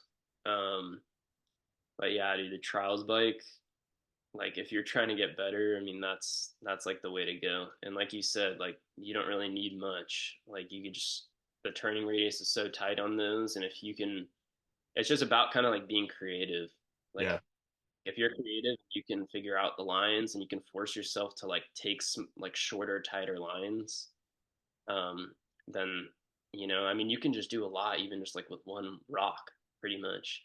A Like lot. you make the run up shorter. You even if you when you come off the backside, you can stop with the rear tire on the rock. You can turn one way or the other. You can. There's a lot of things you can do. I mean, I can go for days about that. But yeah, I mean, yeah, trials is super important. And yeah, I'm trying to think like I said, I mean, I don't really have any like secrets. It was just like I was just putting the days in, putting the days in, and then like I said, after King of the Motos and riding with Tristan and Will again, it was just like riding with a purpose, like just really trying to ride with a purpose and get the laps in on the moto loops that they made. Um, and then now as I'm approaching my pro season, now it's like, all right, like I kind of want to see because I'm 23 right now, so I'm like, while I'm young, I'm like I kind of want to see like how far I could take this, like while Yeah. I have the chance, because I have like a low overhead, I'm like living with my mom, and so that's like everything, like you can't really make it if you're working like 9 to 5 and you don't have like the time to train and stuff. It's really hard. Like some people do, like they do it, because they have like the skill. And when they do ride, they ride really hard stuff and they ride with a purpose and all that. Right. It's it's so much easier when you have like a low overhead. I notice like a lot of the pros, they have like a lot of support from like family and stuff, and they still live with like their parents, and they have like a compound in their backyard and all that. They're all about it, the whole family. Right. So that's a big thing, is having support from your family. But yeah, now that I'm still young, and like I feel like, I'm just entering my pro season. I'm like, let's see what I can do. I'm gonna try my best for this next year. Maybe I might go into another year of racing.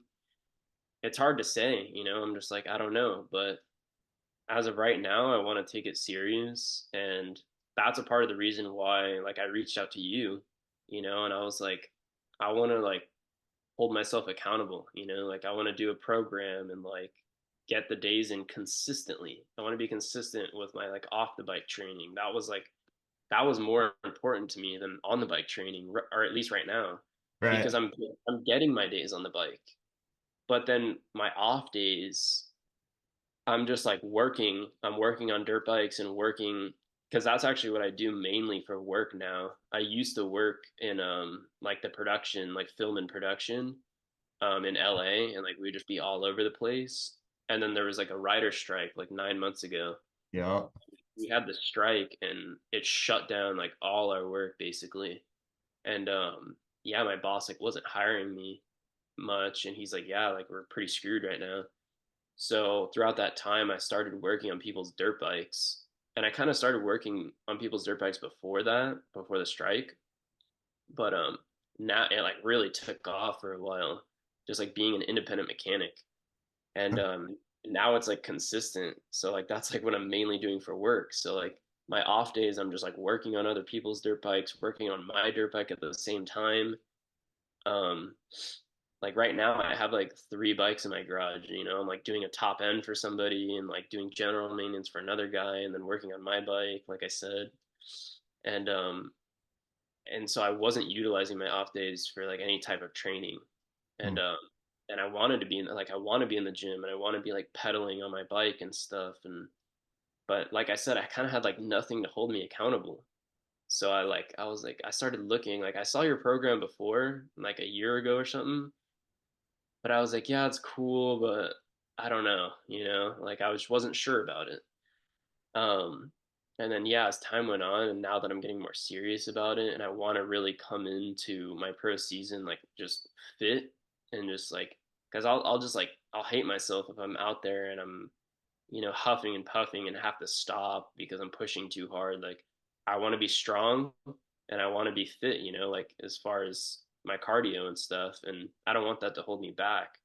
Right. So yeah, like being on a program was like is now it's like everything. I'm like, wow, like now that I signed up for your guys' program, and I didn't realize like how good the app was too. Like I Oh, was like, nice. I thought it was gonna be like, I don't know, like a PDF thing. Like Oh.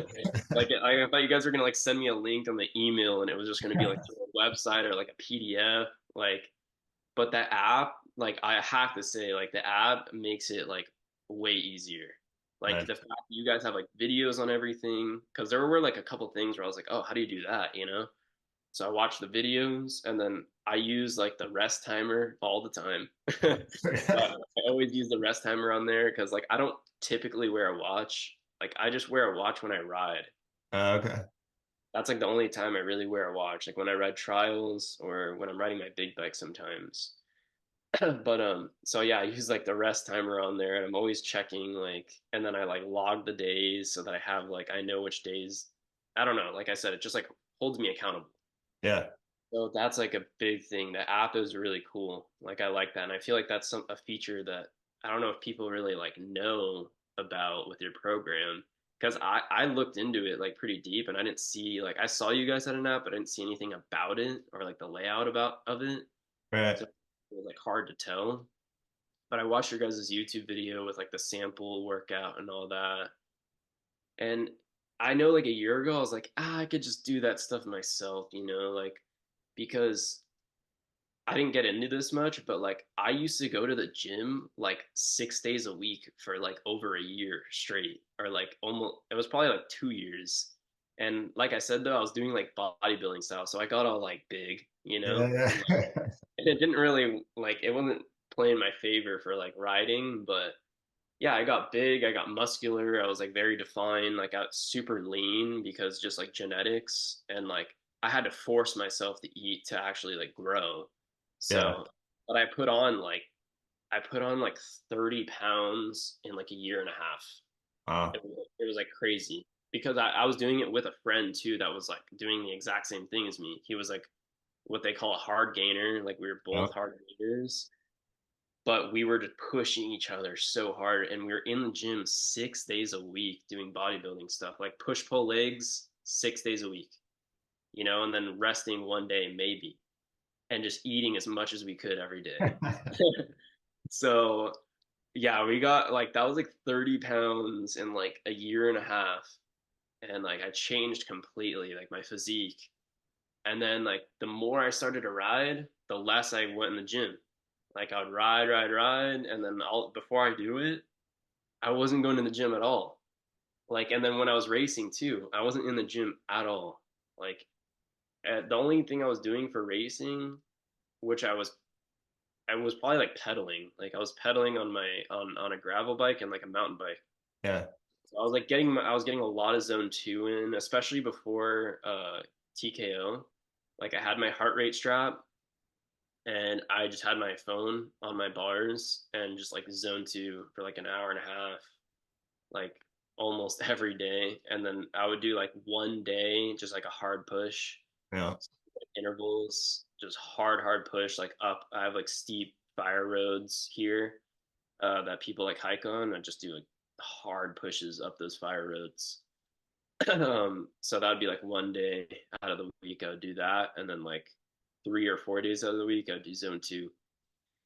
But when I was doing that, then I was like dwindling away, dude. Just doing like way too much cardio, doing way too much cardio, and like I said, I'm like a hard gainer, so it's I gotta like eat as much as I can to like maintain my weight, and yeah, I was doing a little bit too much cardio, I feel like, and I wasn't doing enough like strength training. So, but then yeah, like after TKO, I didn't really like keep up on it, and I found myself, like I said, like not even going to the gym for like weeks, and I'm paying for a membership, and I'm like, dude, I'm not even going, and this sucks. And then I just get my riding days in, and I'll be a little sore, and then I like won't go to the gym. I'll go like work on the dirt bikes because I'm trying to get people's bikes back to them. yeah. Like now, like dude, like the program is it's sick. Like I'm super happy to be doing it, and it's helped me a lot. It's held me accountable, and it gives me like a set thing I need to do each day. And I've been kind of like mix matching the days sometimes. Yeah, Like if I have a day planned to ride that's on a gym day, I'll do the gym day like a day early, or I'll do it the day after or something. Like I'll swap the ride day and the gym day. yeah, So like I'll do that sometimes, and then like on the ride days, sometimes I won't follow like the intervals and stuff to a T because we're just like we're out there riding, and I am getting the intervals in, but the rest and the interval might not be like exactly as the program says. But the days that I can, I definitely like follow it to a T, like where I'm trying to like get everything in like exactly the way the program says. But there's just like you just have to work around some things. But totally. I think yeah, that's it's that, good. It's good though. I really like it. nice. Yeah, that's the beauty of like people, they almost use like the excuse of I don't know what to do is just a way to procrastinate. You know what I mean? And it's Yeah, like you're not going to know what to do until you go out there and start doing it anyways. So just go do it. And then in 2 weeks, you're going to know more than you knew 2 weeks ago. And exactly. then you can better set up things and go like, same, like we were doing a bunch of intervals on my little loop I got. And that loop for me started out at like 15 minutes. I got it down to 9 minutes. Then I added some sections and now I'm back up to like 12 minutes. And then if it rains, I'm at like fucking 18 minutes, Yeah, like just completely different. And it's like if I had going up with the intention of 8 minute intervals, but the loop takes me 10.5 minutes to get around that day, like I'm not going to just stop at 2.5. Like I'll just finish the lap. I'll still Exactly. do the 3 rounds or the 5 or whatever it is. And like, sweet, that's awesome. Like, as long as you're keeping, the general intensity prescription for what you're doing, like a minute here, a minute there, if the rest isn't perfect, it doesn't matter. Yeah, exactly. Yeah. So it's like yeah, it doesn't have to be down to the wire on every single thing. Right. But yeah, I mean, I'm staying consistent. Like I said, I think this is the week 3 for me on there. And yeah, the 2 weeks where I was like testing it out, I'm like, I like it. I like the gym workouts because I've never really done workouts like that, you know? Um, like I said, I was always doing like bodybuilding type stuff. So I was taking like long rests and stuff like Mhm. that, and just like doing more machines and doing these type of workouts that you have in the program. I just like feel good. Like I feel better. Like when I'm done at the gym, I'm like, that felt good, that workout. So, and it feels like I'm getting more done too, because it's like more full body Right. versus me just focusing on like say like chest shoulders. Like I'm just focusing on like push muscles or just focusing on pull. It's nice to just get like a full body thing in because then I feel like I'm like utilizing my time better and I feel good after. Like that's like every workout I've done in your program, I feel good after. So, and I feel like before I didn't feel good after every workout I did doing like, bodybuilding style. But me working out like that for a couple years pretty consistently, that helped a lot going into your program because like I already know like I have like good form doing a lot of Right. the things. So like I have like good deadlift form. Like my body is like built for deadlifts. I have like really long arms. So it's just like and I'm not like tall, but I'm like 6 foot. I just have like long legs and long arms. And like I'm horrible with squats. Like when I'm squatting, like my femurs are just like way too long. Yeah. So squatting sucks for me, but deadlifting is like perfect. Like yeah, like when I was in the gym a lot, like I ended up like my 1 rep max on a deadlift was like 405. I had like a 315 squat, a two like I had all like the big like just like the main numbers for every single lift almost. Like I had like a 225 bench, but those were all like 1 rep. Yeah. Um, but everyone like would be shocked because like I'm kind of like I'm not like super big or like gnarly, but like I could deadlift 405, and they're like, what the hell? And like I did like 315 for like 12 reps, and like so like I was like really into it, and like obviously like at the beginning you don't have good form, but like the more you practice, you get better. So like going in your program, like I already had like I knew most of the exercises, and I know how to do them with good form, and I know what weight I'm gonna use Right. too. So that's the thing too, is like I'm already going into it like I'm like, yeah, like I do this for the most part.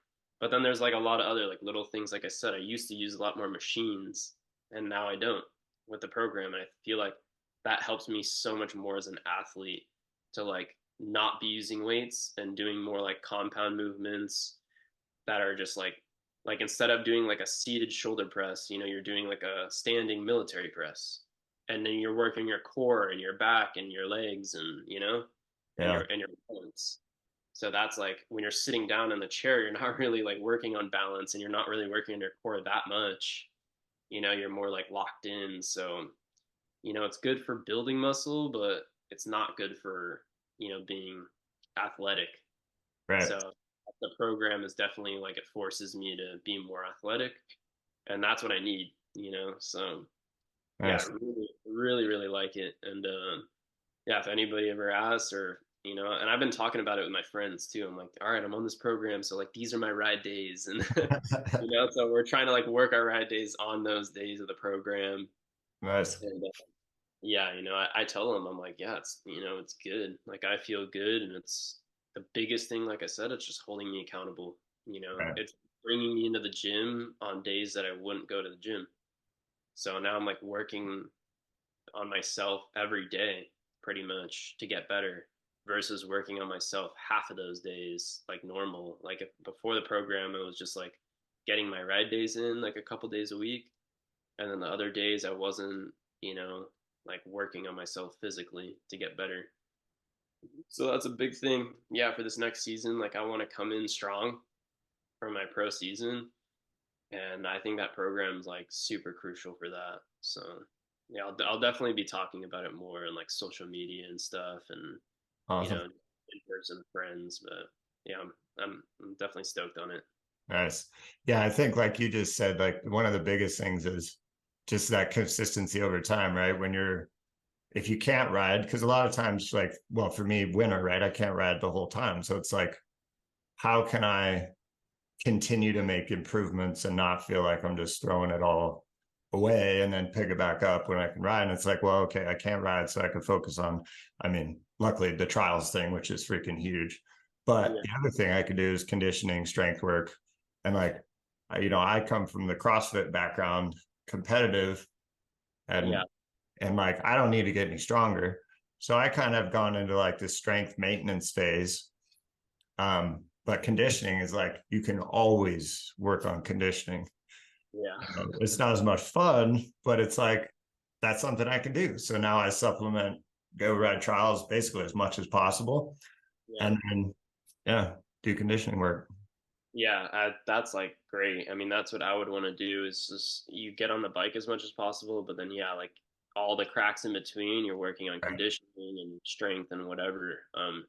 A lot of people like I feel like they have a misconception, like they think that the top guys are like the most fit guys in the world or like the strongest guys, but in reality, it's just they have like such better technique, like because they put more time on the bike, you know. Yeah. So like some people feel like they need to be in the gym more. Like I've ridden with a lot of people where they're just like, dang, I'm out of shape. I need to go to the gym.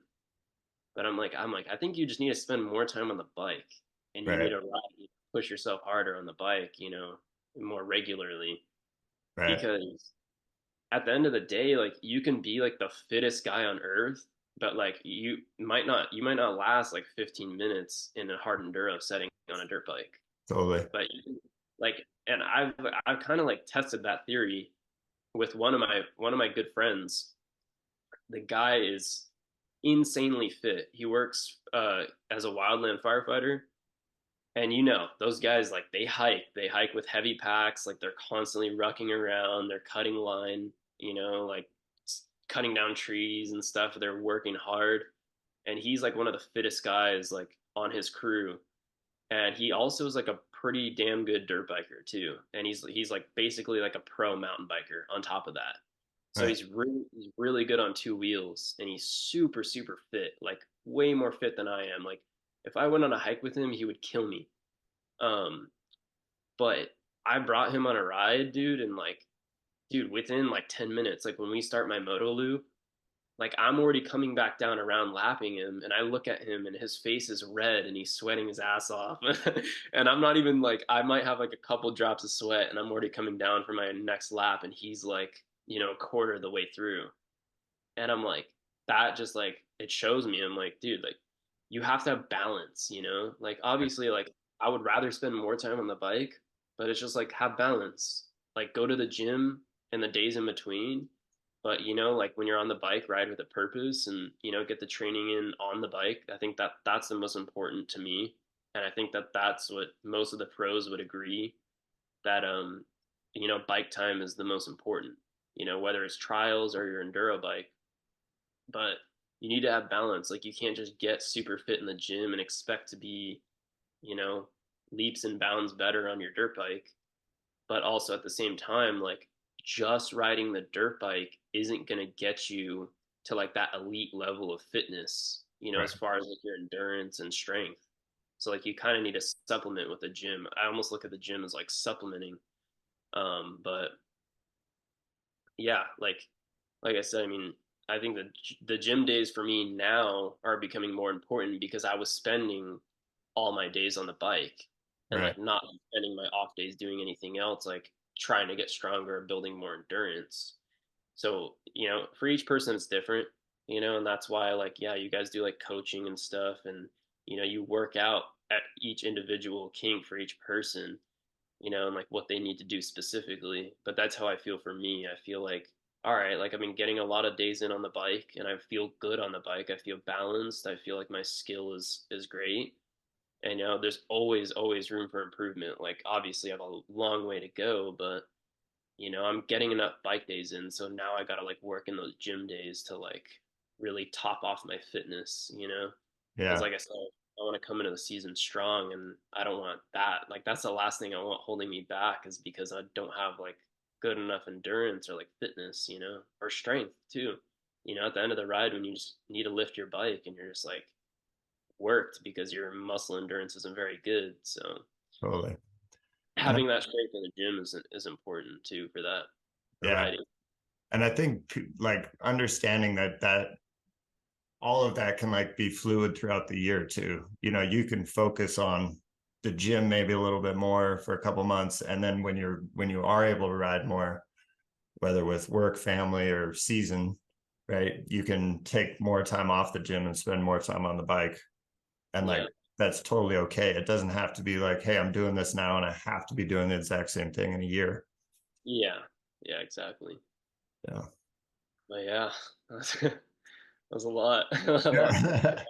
That's Real crazy. quick, I do got to get going, but I did want to hit on, well, two things: Okay. nutrition and how that's changed for you over the last couple of years. I know you kind of mentioned it in the beginning, right? Yeah. Like how it's evolved.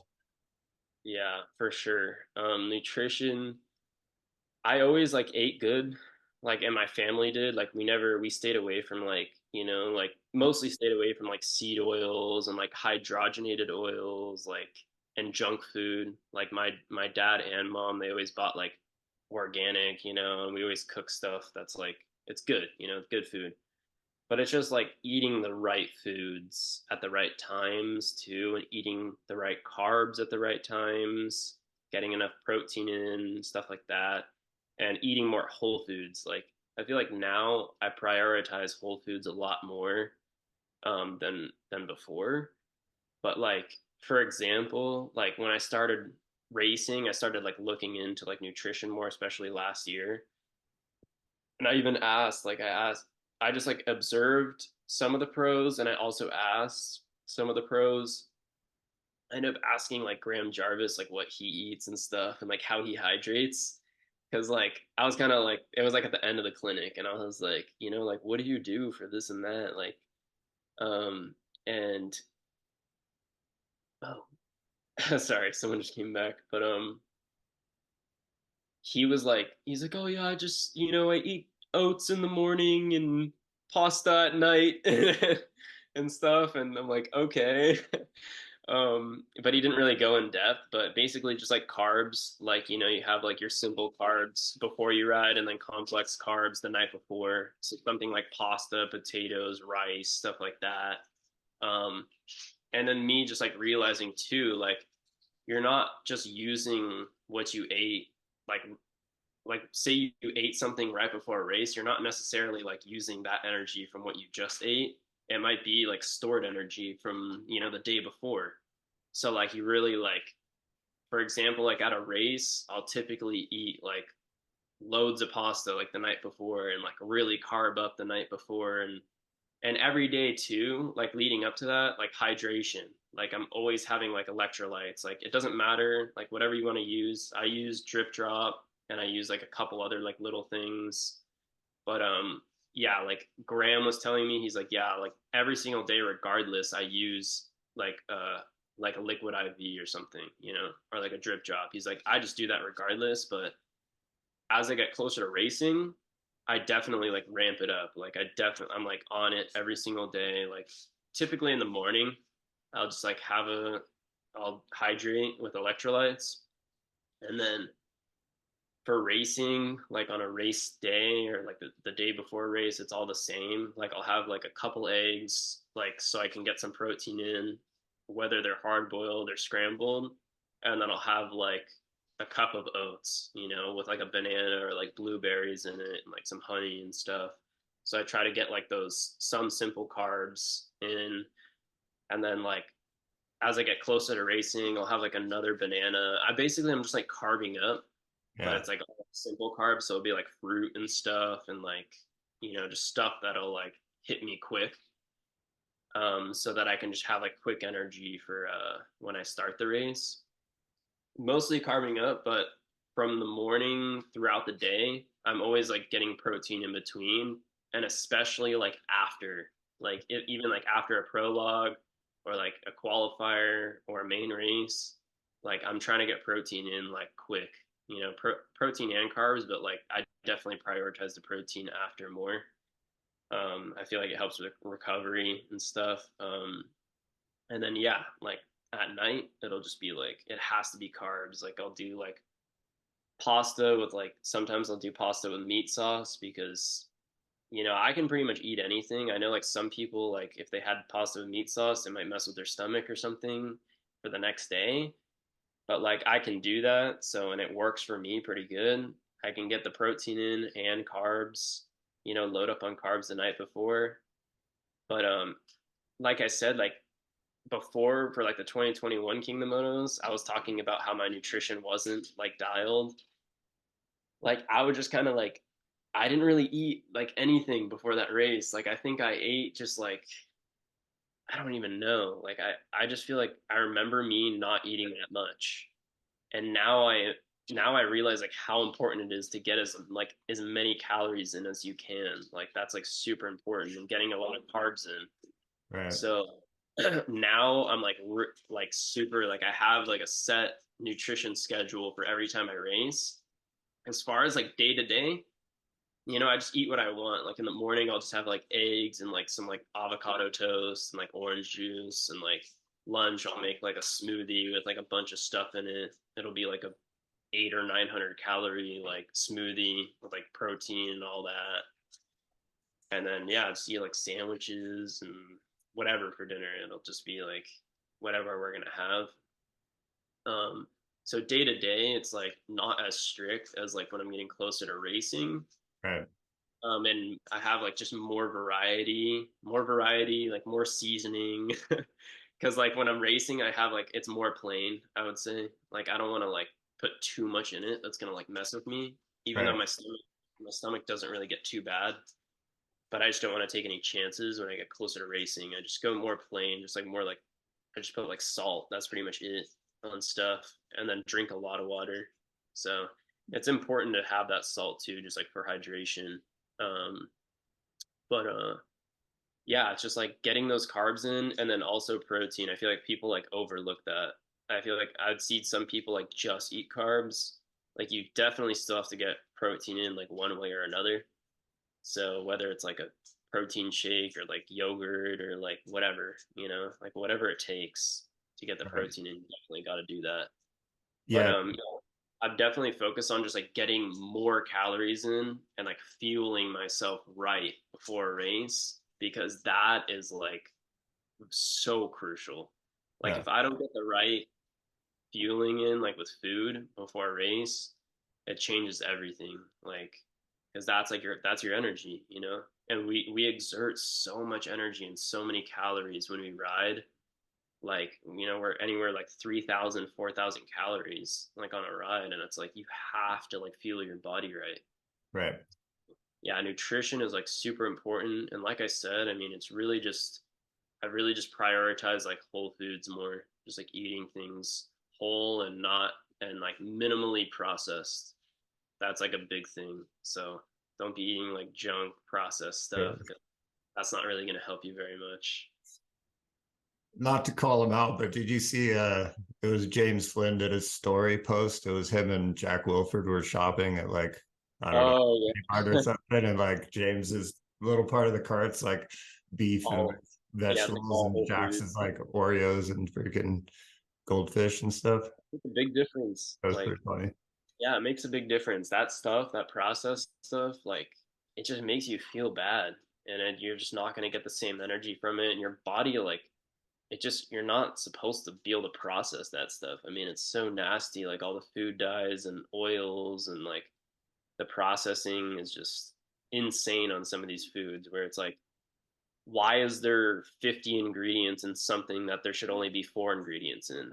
Like it just doesn't make sense, Yeah. you know? Yeah, just definitely prioritize whole foods. That's a big thing. Yeah. Last one would just be touching on social media, like with you, you were talking about earlier, but trying to build your brand and do all that stuff and going into racing pro, like how Yeah. much time, I mean, just like like personally, I'm terrible at it. I'm trying to learn to be better. But like, how much time do you spend on it and like think about it and do posts and all that stuff? Yeah. Yeah, it's kind of like a weird subject with social media because like I don't spend a I do spend a lot of time on social media. Like I'm like looking through, and like interacting with other people, answering DMs. I get like a lot of DMs from just like people asking questions and stuff. Especially the more I post on my story, I just get tons of DMs. But yeah, like I don't spend like a crazy amount of time on it. I kind of just like I grew more because I just like had just reels, like Instagram reels that did really good. Like I think that's just like a big thing is like when you post just like photos or just like regular posts that's not like a reel or like a video, they don't really get pushed out to like that many people. Like it only gets pushed out to like some of your followers and then like you can't really grow from just posting photos. So before I think it was even before I started racing, like I was just like posting reels, like that's all I was doing, just like posting videos. And I had like a couple videos just pop off. Like Hmm. I had one video of me like riding on these like concrete segment things or like tunnel segments, and it got like 8 million views or something. Like it like that popped off. I think I had a video before that did like 1 point something million. So that's where it started. Like my reels were just like slowly getting better and better. And then one like got 1 million. And then that other one just like popped off. It got like 8 million. And then like I had a bunch of other reels, like a handful of reels that got like into the hundreds of thousands. And like those like were just driving in followers like crazy. Like that's what built like my base for followers because like I went from like 1,000 followers to 10K in like less than a year. Like it was like crazy. So I had like some days where I like look at my notifications and it would say like 100 plus followers. Like every time I looked at my phone, it was like 100 plus, 100 plus, 100 plus. So yeah, it got a little hectic there, like with the reels, but in a good way. I was like, my insights were like insane. Like I think like my 30-day insights, I had reached like 11 million accounts or something like that, and like it was just like all insights were like just through the roof on my account, like for a while, for like months. Um, and then like shortly after that, I would say like a couple months after that, then I started kind of like reaching out to brands more because they're like probably more willing to work with someone that has like a following and has like really good insights too. Like Yeah. not only did I reach a lot of accounts, but I had a lot of like interactions. So like people were either saving the videos or like commenting or DMing me. So my interactions were like super good too. Um, but I didn't spend like a lot of time on it. That's the thing is like some people think like you gotta like invest in like a social media person and spend all this time. But I was like, sometimes I say like some of the videos I spent the least amount of time on did the best. So it just has to be like something that's like catches the eye really quick. And I noticed like the sounds I used too, like the sounds I used over the videos. Those were like that was like crucial. Like I feel like the videos with music didn't do as good, but a video with like a funny sound of like someone talking like always did better. So there's like little stuff like social media is weird, like a video of me like splattering up like an 8 foot rock would get like 100 views, but then like a video of me like filming my worn out tire will do like 2 million views because people are just like, "Whoa, that tire looks weird," and like they send it to their friend, and then it like that would go viral, like a video of just my tire, or a video of like someone just like I posted a video of me just like twisting like a gummy tire on like TikTok, and it got like millions of views. And then like I said, I'll do like a hill climb or I'll do a gnarly splatter or like something crazier, and it does nothing. I'll do like 1,000 views or something like that. That's So it's funny. not, yeah, it's not necessarily like me writing, like my content of me writing that's like growing my social media. It's just like other like stupid videos that do it. And then, yeah, ever since I grew and got over 10K, I definitely, like I said, I was reaching out to brands more and it was a lot easier to get sponsors. because and this is like this is honestly like it's important. Like social media is important when it comes to like being a professional rider. Like you have to have like a good social media. You can still get support without a good social media, but it does play a big factor. Like some of the sponsors, I probably wouldn't have got like a full blown 100% sponsorship from them if it wasn't for my social media. So, and that's one of the things that I leverage in my emails when I like email companies is I'll leverage my social media and my race results together. So I'll be like, yes, like I'm at the races, I'm performing, and I also have, this. Like I have these social medias. These are my insights. Like I show them all my insights and like, my average views and average this and that. And so that's a huge thing, being able to leverage social media. And like some people will get sponsored from that alone. Like you'll be like, dude, this guy, like I'm a better writer than this guy, but he's getting free stuff from this company. But it's like because they have like 100,000 followers or they have 500,000 followers or something like that. Right. So they're, it's more better chance for them to get sponsored. And at the end of the day, it's more just like really who you know. So you gotta network with people and stuff. Like that's a big thing. Like I can't just leverage social media.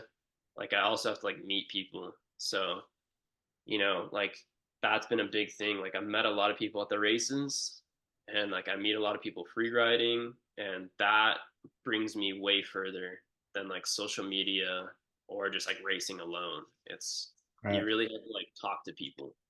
So I try to do that. I try to do it at the races and stuff, or when I'm free riding. You just start talking to people, and you never know. You never know where that might take you, or where they might.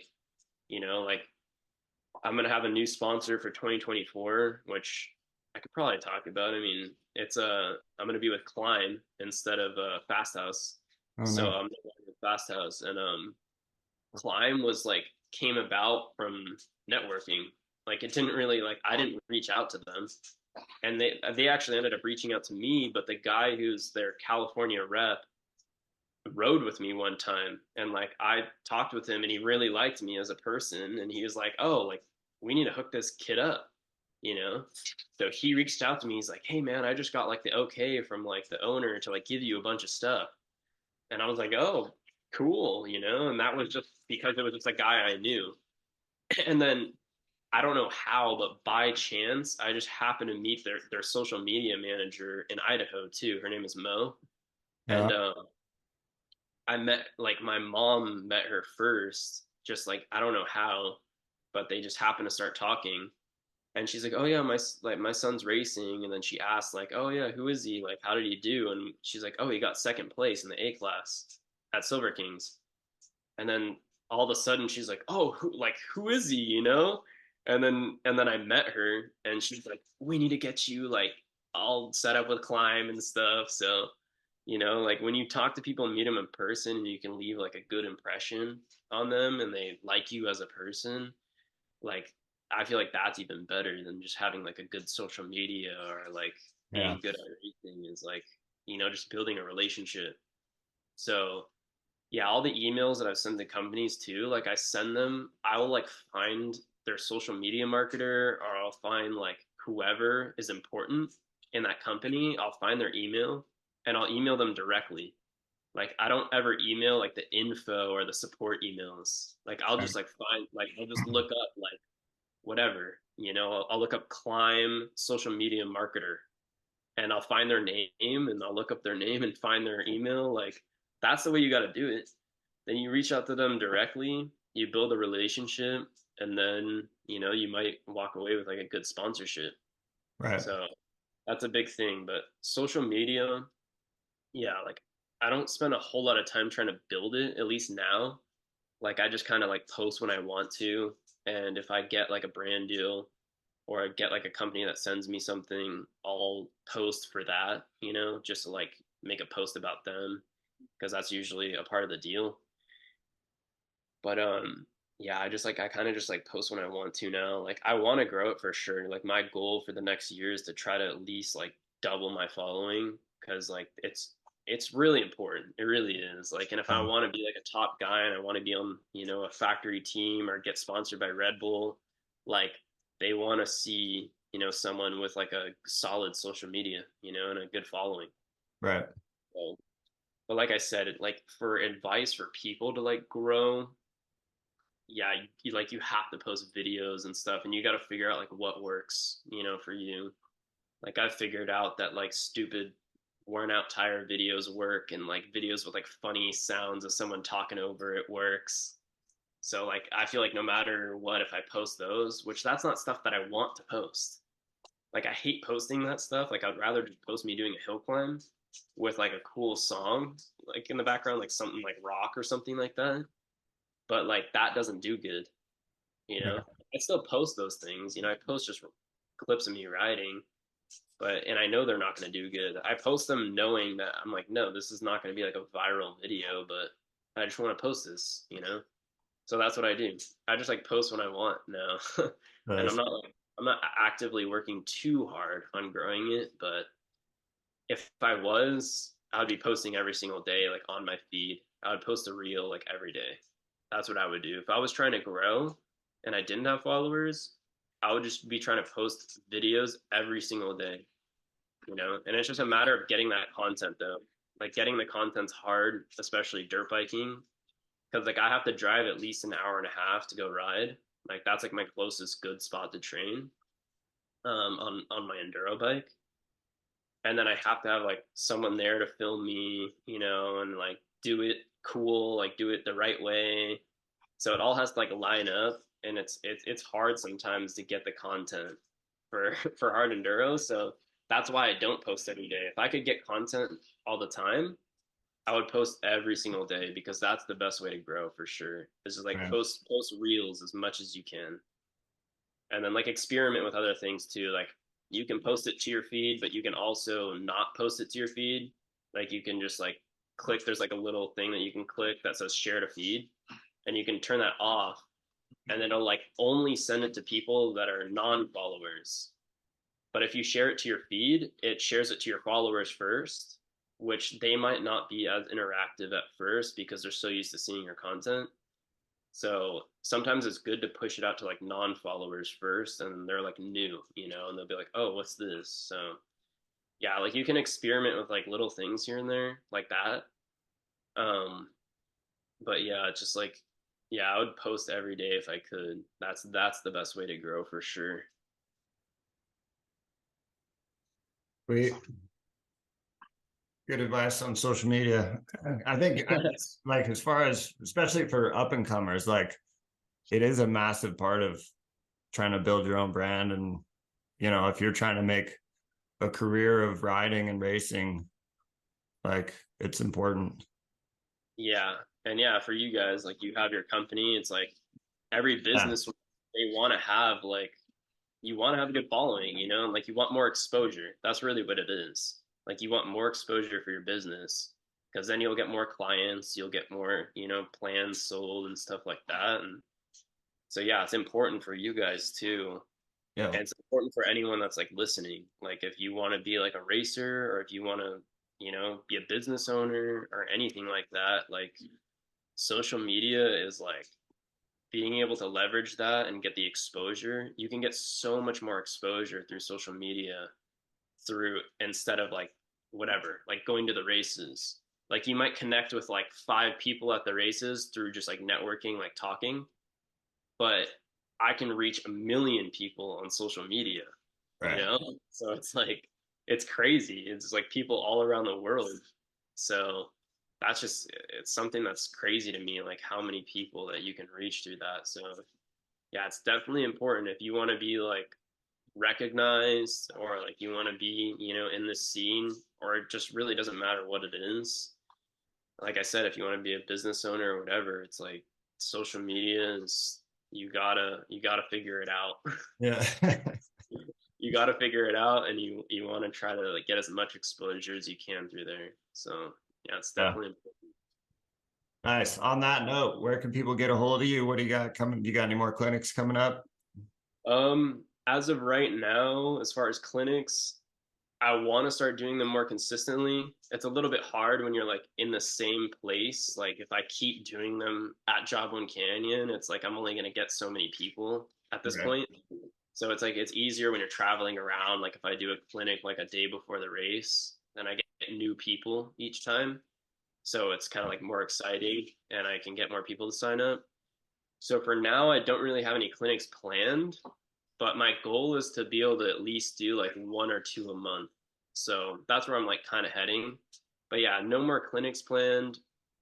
And as of right now, it's just like training until the season. So I think like the best way to get a hold of me is probably like just my social media at Psycho Enduro on Instagram. And and yeah, like I said, I mean at this point it's just I just got my head down and I'm just trying to put in the work right now. And I'll do clinics when I can, like here and there, and hopefully during the season.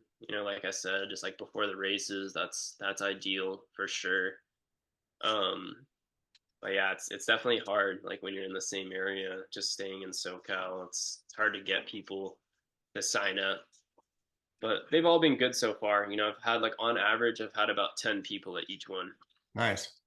So it's definitely been like pretty good for my first few clinics, but I Yeah. know for sure if I keep trying to do them in the same area, it'll definitely like dwindle down. Right. We'll get as many people. But Yeah. yeah, Psycho Enduro. That's just like where I'm at. If any like you can literally DM me about anything. Like if you have any questions, whatever it is. Sometimes the messages get sent into like the hidden requests, which is like I hate that, but it happens. Like people ask me legitimate questions that I want to answer, but then it's like I don't see it for like a few days. But besides that, I pretty much answer like everybody's DMs. So I try to be like really interactive with people, and yeah, that's like my main contact. Awesome. Well, really appreciate you coming on. Yeah, thanks for having me. That was pretty cool. It's first Yeah. podcast. Oh, nice. Yeah. Yeah, we'll see you at King of Moto. We'll be out there. Okay, cool. Race gonna be fun. Yeah, best of luck this season. Thank you. You're gonna be racing? Yeah. Nice. Are you doing A? Yeah, I'm gonna do expert. I'm 43. Oh, okay. Cool. So I should have, in hindsight, I should have signed up for 40 expert last year, but I'm an idiot and didn't. I always say that after like, anyways. But yeah, so I'll probably do that this year and then yeah, see where it goes from there. But Nice. should be fun. Looking forward to it. Yeah, well, I'll make sure to stop by your guys' setup at King of the Motos. Yeah, for sure. Um, yeah, hopefully doing the whole West series. Okay. I Yeah. think might be able to get out to Hawaii this year, which would be super fun. I didn't go Yeah, last year. yeah, like I said, if I can get the support for that, I'm definitely like I'm down to go there, but it's hard for me like if I don't get the support. But it Yeah. would be cool. Like I'd say it's worth it to go. I mean, it was a really, really cool experience. So, and you get to kind of like you can make a week out of it and just make it like a little mini vacation almost. So that's the pretty cool part about it. Yeah, that's what's funny is because I was talking with Dane and I was like, well, how about like Hawaii? Would you be into going hanging out? She's like, actually, yeah. I'm like, oh, sick. Yeah, I know. Who wouldn't want to go? Yeah, I'm like, all right, that sounds sweet. You go sail on the beach, I'll go race. Yeah, yeah, that's pretty cool. Yeah. So right on, man. Well, again, best of luck. Thank you. Yeah, see you at King of Moto for sure and Yeah, stay in touch. yeah. Thank you for having me on, Josh. I appreciate it.